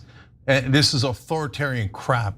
There's a reason why our cops are not in mass. There's a reason why they have their badges visible. Right. There's a reason why they get warrants. There's a reason why you can get their name anytime you want. Because law enforcement should not be done in shame. There's a couple of other reasons, very important reasons, but people leave that one out. No, law enforcement is supposed to protect and serve. It's supposed to be there to help the community. I know that oftentimes it doesn't, and we get frustrated by that, and we ask better of them, right? But they're supposed to help protect us. They're supposed to be of us, by us, right? So when you put them in mass, what you're saying is, I'm ashamed of what I'm doing. Well, actually, right? On top of that, Jake, sorry to interrupt you, but like, the last time I went on CNN, people were like outraged that I said, yeah, if someone's hurting my family, I'm going to, if I need to protect them by using some form of violence, I'm gonna use violence. And they're like so outraged by it. But think about it. I mean, I should have made clear that I'm talking about plainclothes ICE agents snatching people up on the streets. So if I have a member of my family who's undocumented, and some plainclothes person in a mask tries to snatch them from the street, yeah, I'm gonna meet them with violence, no? Yeah, no, and so that actually is a right-wing point, which is if you want to put any kind of label on it, right? And so I think the right wing in this country was much more likely to say, yeah, if a masked guy comes into my house without a badge, I'm shooting him in the face. Right? I'm not saying that, I don't own a gun, I don't think it's the right way to go, but I've heard, don't tread on me. And I mean, they would say it about tyrannical government, the Bundys said it about federal law enforcement, etc. But a rando coming and snatching up your wife in the middle of the street with a mask on and no badge? And you think that person's a rando? Because how are you supposed to know? How? That's the whole point of the badge. Yeah. That's the whole point of the goddamn badge. All right, so look, there's one, you're saying, I'm doing something terrible, and that's why I'm covering up my face, and I don't want you to know who I am. Okay, already disastrous. Number two, we don't know who you are, so now it creates chaos, and it allows people to come in and pretend they're cops, and you can't tell them because the cops won't show badges or their face, so you can't tell. So I mean, come on, guys, they're now literally raping women with this trick. Well, you're still gonna be in favor of the mass, right? And the third is, what kind of country are we? Are we a free country? Or are we the kind of country we're run by a tin pot dictator that sends goons with no badges en masse to kidnap people off the streets? Brother, if you're doing it right, you don't have to do any of that, okay? When you do that, you're basically saying, I know I'm doing something wrong and terrible. That's why I'm covering up in shame. Yeah. The last thing is, I know their excuse. Their excuse is, oh no, they're arresting these really dangerous people. And if those dangerous cartels or whatever finds out who they are, their lives might be in danger. Look, guys, there are cartels. They are arresting some dangerous people, or they did way back in the beginning, like the first 3 weeks, right? They were already out of those guys. No, those days are out the window. Yeah, these are normal, innocent people, generally speaking. But okay, even if you don't think so, it doesn't matter. Okay, like so, they're so dangerous because they arrest gang members. But cops arrest gang members all the time.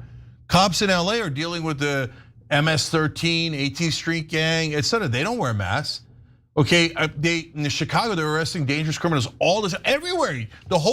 By definition, cops arrest super dangerous people daily. So should they all wear masks? Should they take their badges off, let alone the cameras, etc.?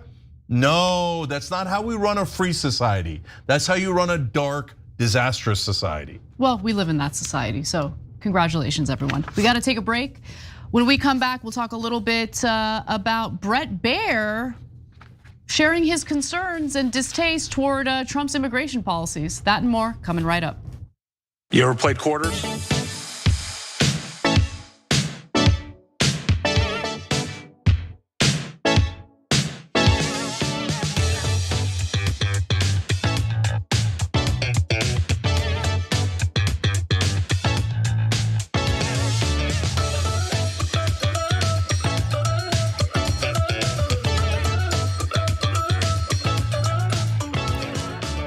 All right, let's go to our members on TYT.com. Eclectic writes in, do we know for a fact that Red Lobster didn't go bankrupt because of all the times Cenk mentioned that eating seafood was against the Bible? If I did that, then that is a sin, and I'm sorry, because that cheese biscuit is to die for. Oh, it's the best. I mean, how can you have Red Lobster be an abomination, yet you can't have heaven without Red Lobster's cheese biscuit? True. So, it's a paradox. BC Lizzie writes in about Kim Davis. She's a terrible person. Me and most of my fellow Kentuckians can't stand her. She gives Kentucky a bad name, like our politicians, except Massey. Isn't that interesting? Now we got left-wingers defending one of the most right-wing guys because he's honest. Like, he's a rare guy who thinks, well, I might disagree with you on 90% of stuff, but I actually stand for America.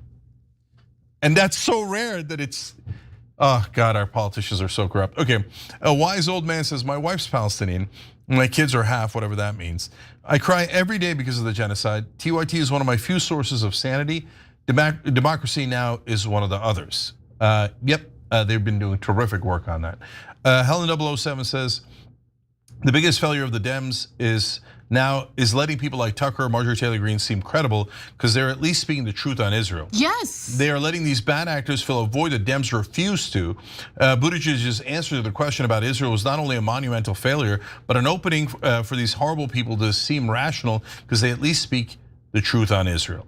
But Helen, you're absolutely right that it's a giant failure of the Democrats. I think Eclectic made the same point yesterday. You guys are smart about that, and I wish they would listen to you. But it's not just a strategic failure, it's a moral failure too.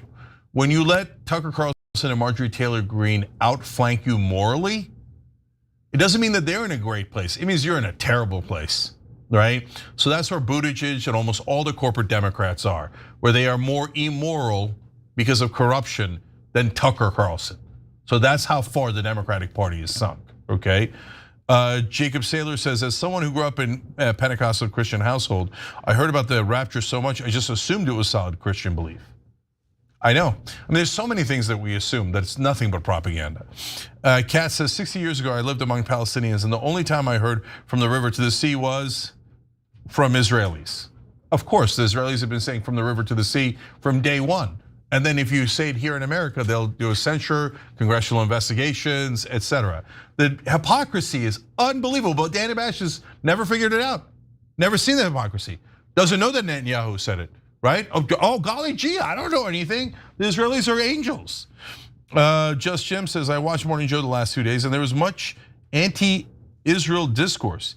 Yeah, the pendulum is swinging. When Morning Joe is criticizing Israel, that means they are beginning to lose the American people on a mass scale. Yeah, mass scale. Turns out people don't like watching endless videos of children either starving to death or being slaughtered. Yeah. Or their parents, mourning their newly slaughtered child. How many of those videos have we seen? Yeah. But I'm sure it's just anti-Semitism. Yeah. Yeah. Bloated Ego says, contrary to popular belief, Muslims are just like anyone else, trying to make the best life for themselves and their families. Religion and bigotry always seem to get in the way. To which I say, of course. But in America, the propaganda is so thick that you have to explain that Muslims are human. We'll be.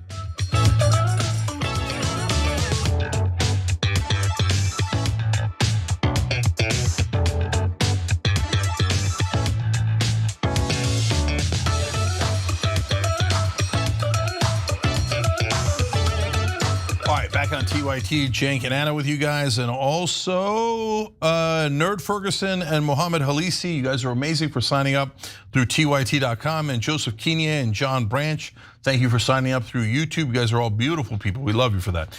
All right, we got a new sponsor that I'm really excited about.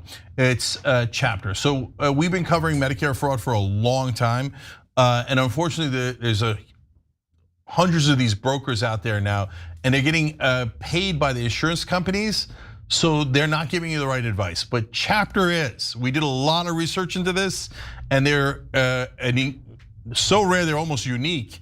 And they could save you up to $1,100 a year in average savings, and it's real. So like when you're looking for a Medicare plan like my parents, whether it's you or you're helping your parents or anyone else, don't randomly go to people. Almost all of them are like working for the insurance companies and not you guys, but Chapter is working for you guys. We did our research on it, so I'm happy to have them as a sponsor, and they can save you a lot of money and save you a lot of grief, and you might have the right plan. If they tell you have the right plan, great, then at least you have peace of mind. And it's free to you guys. So askchapter.org 805-201-2275/TYT. You can also call it that number, 805-201-2275, 805-201-2275.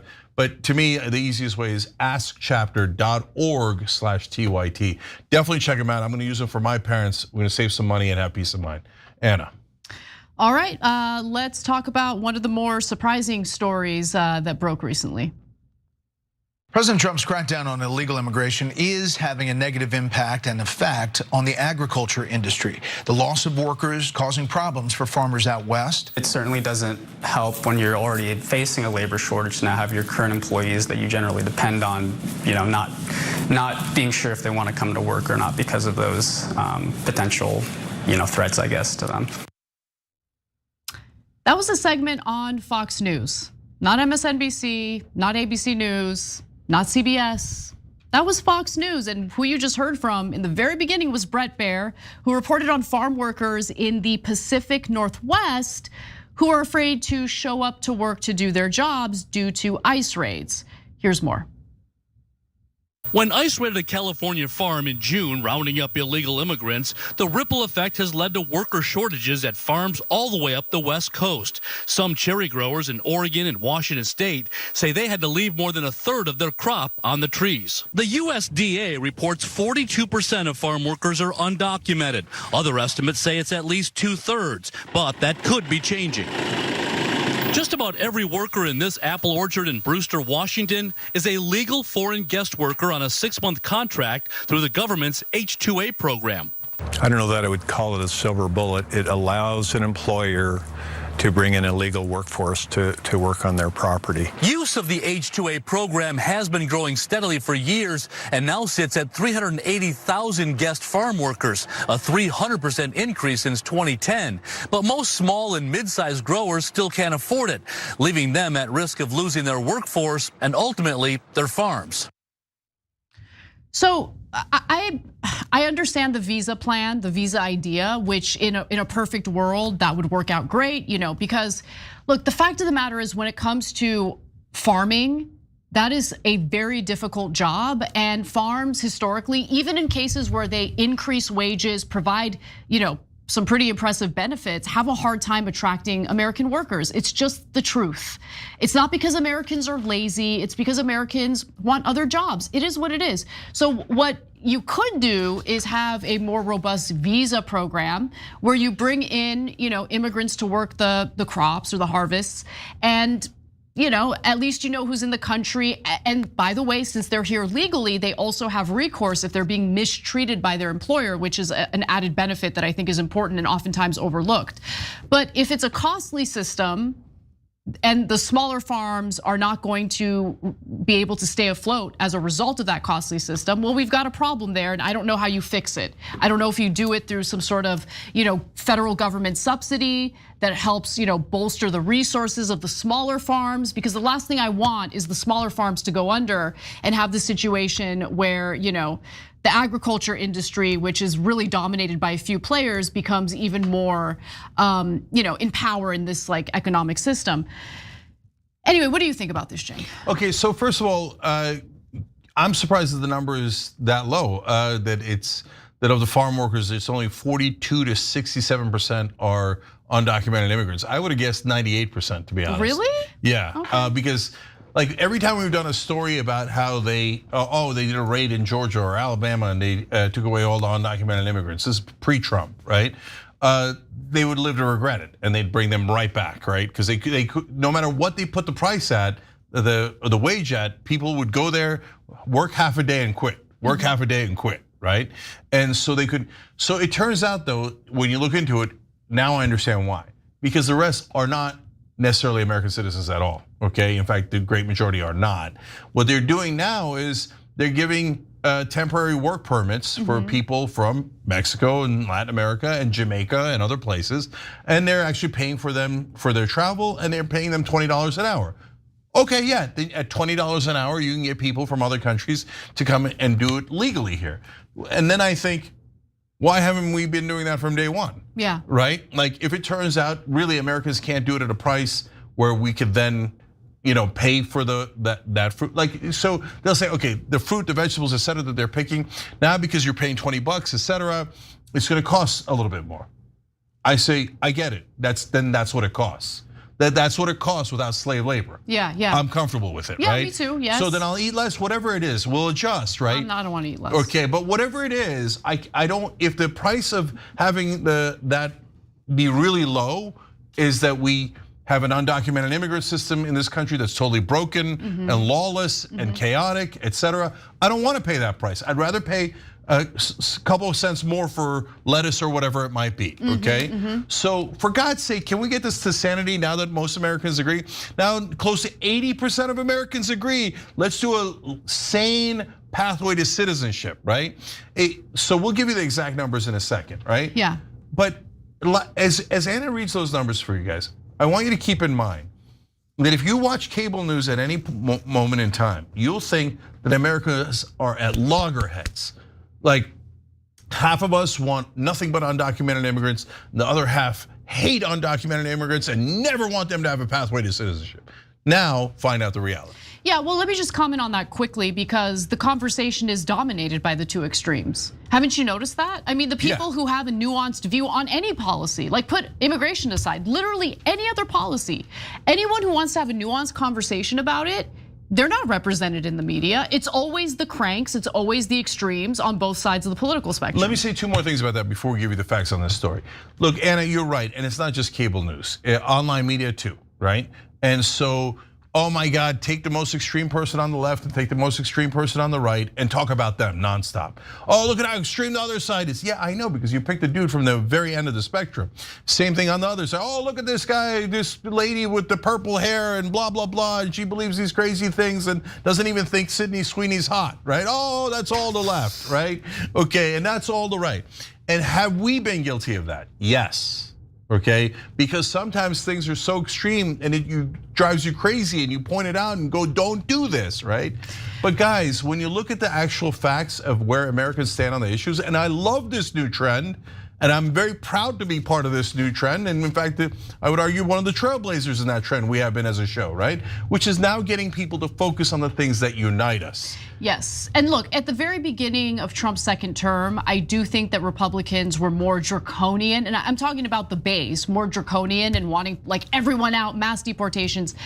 But now I think seeing how mass deportations actually impact communities across the country, they're softening on the issue, at least based on what the polls indicate. So let's get to that. Yeah, this is the story where I promised you a startling fact, and we're about to show it. Okay, so here's how Americans' views on immigration have changed since Trump took office, according to polling from Gallup. Okay, so the share of Americans who want immigration decreased in the United States actually dropped from 55% to just 30%.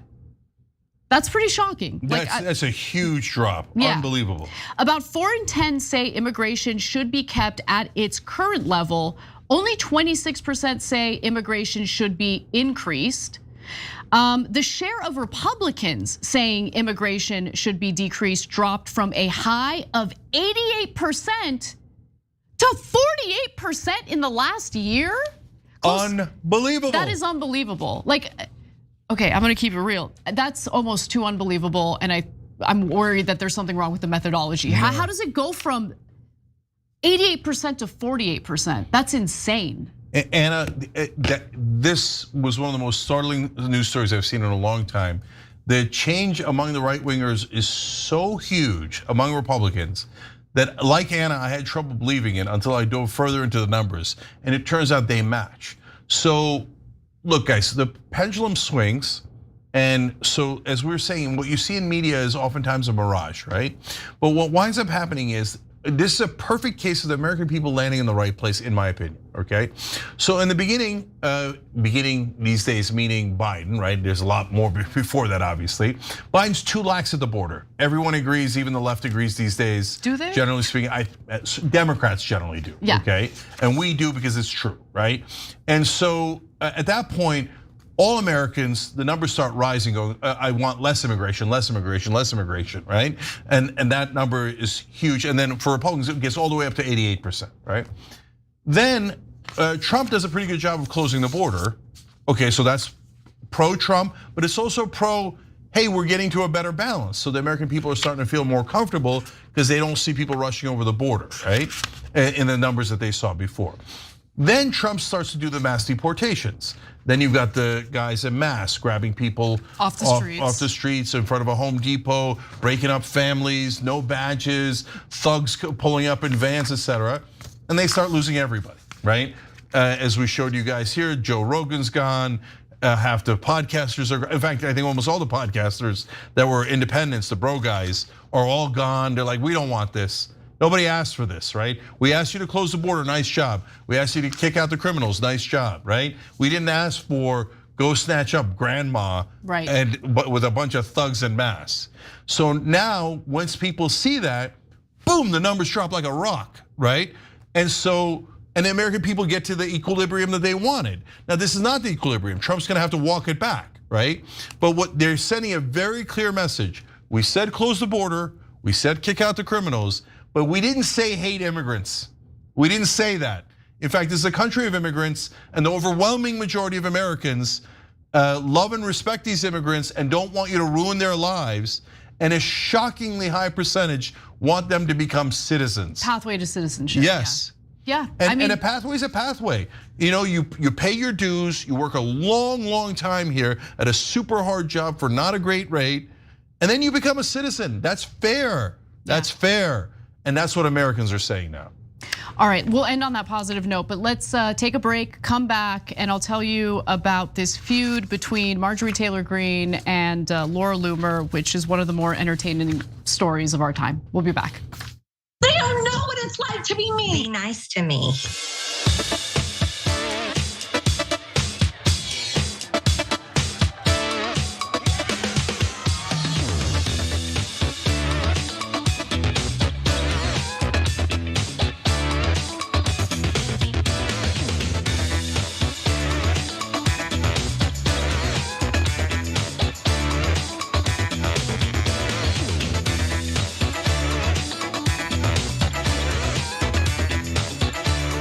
All right, back on TYT.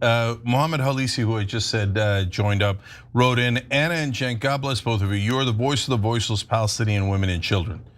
Thank you for saying that, Mohammed. We really appreciate it. And it actually gets us through the night. It really does. Because we get attacked so often, it's critical to know that you guys have our backs. So thank you, brother. Art Guy writes, and this I'm going to the top of the show because I didn't get to give you the compliments they're giving you, Anna, and that just doesn't seem fair. So Art Guy wrote in, Golden Anna appears to be the living embodiment of some sort of trophy for excellence. Oh my gosh, wow. Thank you. Okay. I don't know if that's deserved, but thank you. Okay. Jenks Left Tricep of Fury says, Anna looks like an Egyptian goddess today. Don't ask me why, it just fits. Oh, okay. Okay. I mean, I've said the glow up happened. Yeah, you did say it. You did say it. They're saying it. Boomer Dragon Cat says Tucker making good trouble was not on my bingo card. Happy to have it, right, Cat? Yeah. So thank God. Denise Carmichael Carlton says Cenk and Anna Squirrel Dragon here. You forgot to include Amy Goodman in Democracy Now!, which we corrected later. She covers Gaza daily and interviews anyone and everyone she can in Gaza and around the world. Yeah. Hey guys, look, she's doing a terrific job. Drop Site News is doing a terrific job. You know, you guys, we always tell you, we don't get into that competition BS that apparently the others are obsessed by. We're constantly telling you about others doing a terrific job. By the way, Sean King, people say a lot of bad things about him. I think he's done an amazing job of covering Gaza. So credit where credit is due on all that. Hey, somebody wrote in, I'll address it. Anyway, Cuckoo's Nest wrote in on Super Chat. Tuning in late, but the Majority Report has done a tremendous job reporting the genocide, including the ground interviews. Can you two please reconcile? So brother, I appreciate you wanting that. And if they did a good job, terrific, I'm happy to have it, right? But can you please ask them instead of us? Like, I didn't analogize Sam to a Nazi, he analogized me to a Nazi. We didn't call them right wingers, they called us right wingers. We didn't lie about them, they lied about us. So like, it's weird for the person who got attacked. What am I supposed to go and grovel to them or something? No, I mean, that's insane, right? Like if they are good faith and they go, hey, our bad, obviously you're not right wing, that we lost our minds for a second. So yeah, sure, of course. And you guys are doing great work on XYZ. Terrific, happy to have it. We're the ones who promoted all of those shows all the time, right? So, but don't ask me, ask them. Why? And I don't get why the person or the show being attacked has some sort of obligation. Don't they have the obligation? I mean, it's just logic, right? It's simple logic. No. That's it. No. Okay. All right. So, anyways, yeah, no, I don't reach out to people who've attacked me. It only encourages it, right? And it makes you, and it's weakness. Like, it just doesn't make any sense, guys. But on the other hand, if you're saying to them, hey, what the hell? Why did you guys call them right wingers when that's not within a million miles of truth? That makes sense. You should ask them that. Are they still lying about it to this day? I don't know. Probably, because honestly, in my experience, they've been giant liars. So you should ask them to reconcile and apologies if they have any decency and morality and honesty.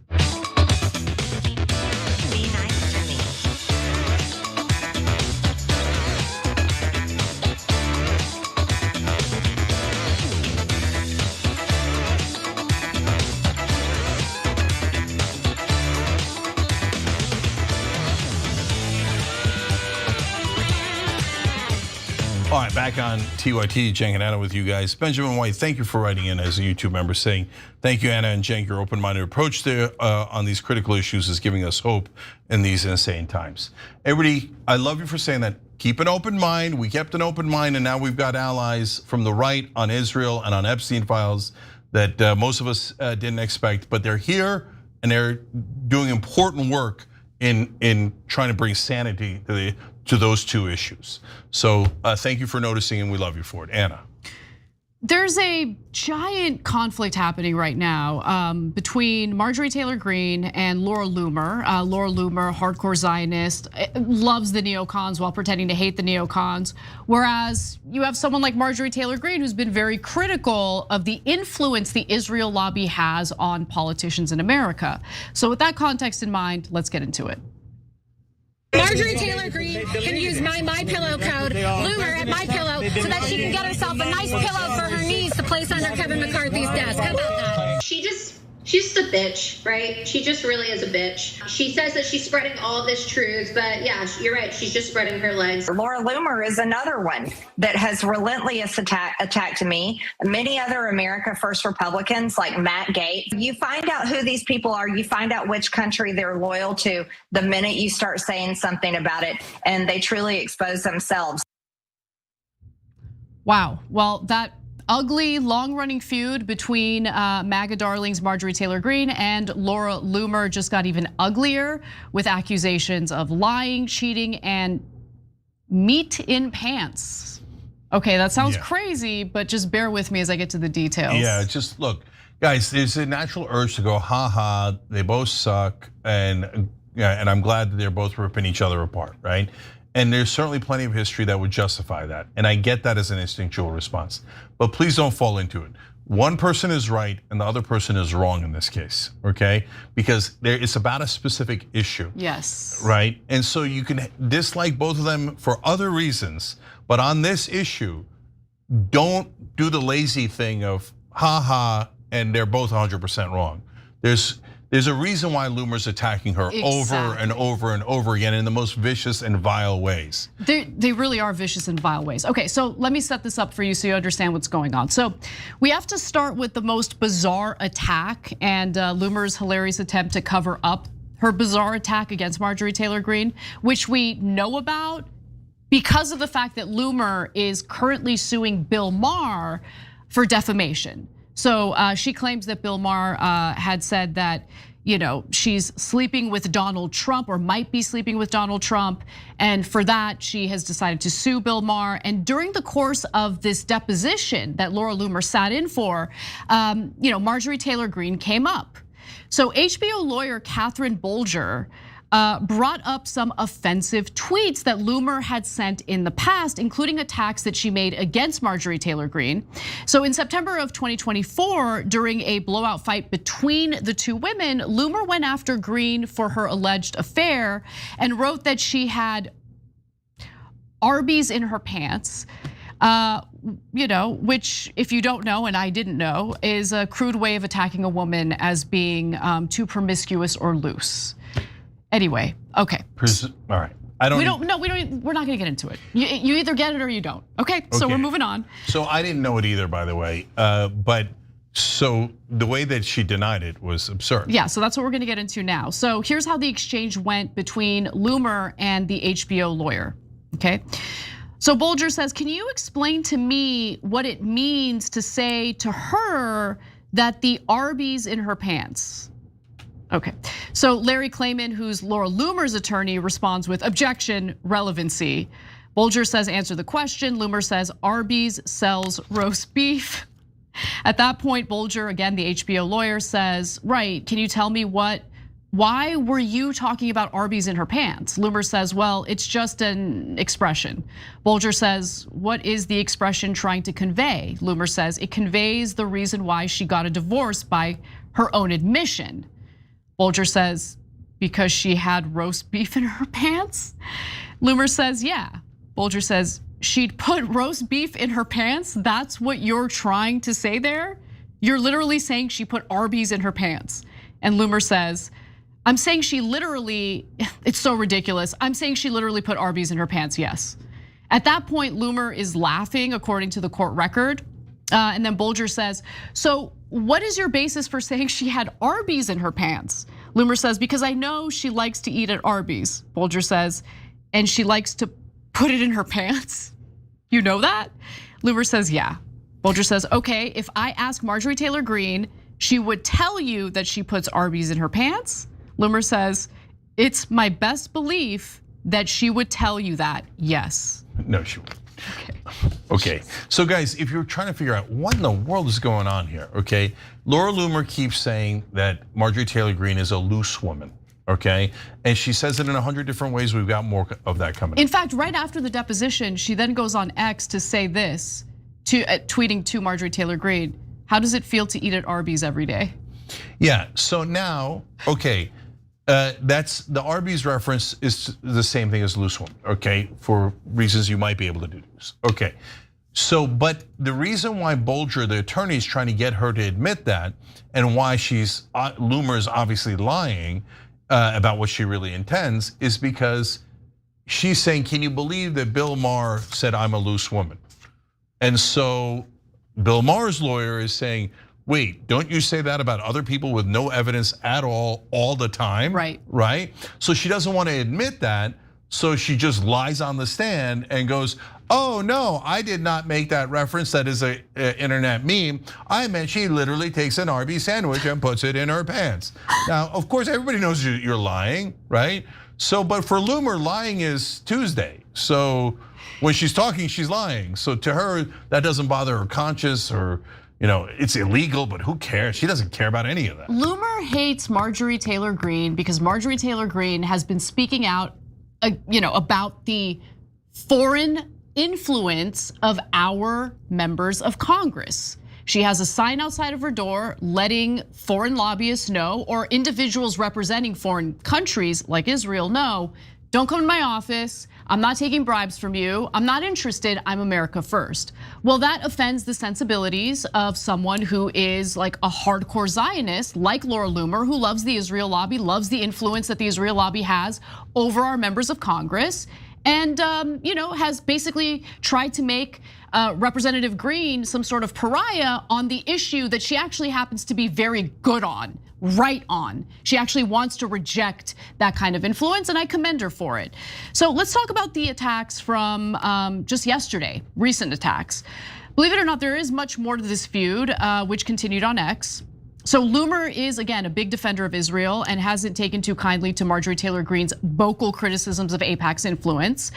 And so Loomer said, well, I have no love for AIPAC. Sure you don't.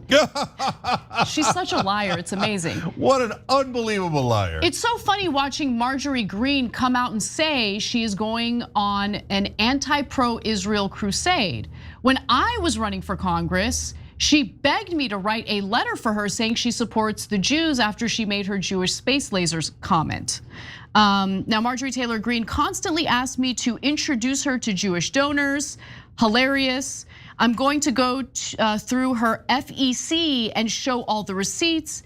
There is no genocide in Gaza. So that's how you know she's like a liar, right? Like automatically you're a liar. Really, there's no genocide happening in Gaza, okay. Marjorie Taylor Greene is just angry. She was iced out by the White House, so she wants to create drama for the Trump administration. She also repeatedly referred to Greene as a whore, literally. And then on Monday morning, Greene posted a screenshot showing that Loomer had blocked her on X and wrote, of course, what a coward. She even went so far as to question who's funding Laura. Good question. Yeah, seriously. Many people are asking who or what government or what intelligence agency has bankrolled the twice failed congressional candidate Laura Loomer all these years, because she has never had a real job. She is not legally allowed to own a gun, and she spends 100% of her time trying to funnel her lies and manipulated propaganda to the president of the United States. Many people need to wake up about her reporting. Researching facts and then spinning them into lies to serve her agenda doesn't make her good or trustworthy. It makes her a liar and it makes her dangerous. Past few days, she says, you are trying to accuse me of being an Israeli agent with zero evidence because you have become so consumed by your hatred of Jews. Everyone can see it. There's no evidence of her. I have not seen anything from Marjorie Taylor Greene in her time of office indicating that she hates the Jews. No anti-Semitic statement. Literally the only thing I've heard her say is that she has a problem with the Israel lobby's influence on our members of Congress. She doesn't want to go to war with Iran on behalf of Israel. She's been vocal about that as well. I mean, it's very nice to see that level of sanity from a member of Congress. What's disturbing is that it's coming from a Republican member of Congress. You don't hear that same commentary coming from Democrats right now. And that's what really disturbs me. But anyway, go ahead, Jake. Yeah, so on our website, tyt.com, we asked who's right in this fight, Laura Loomer, Marjorie Taylor Greene, or neither. I think the answer is definitely Marjorie Taylor Greene. This fight has nothing to do with Arby's or any personal drama or any of that. I'm glad to see Marjorie Taylor Greene's winning. 0% believe that it's Laura Loomer, correct. And this fight is nothing but Israel. That's what all of it is about. Laura Loomer doesn't care about any other issue but Israel. That's the only thing she's obsessed about.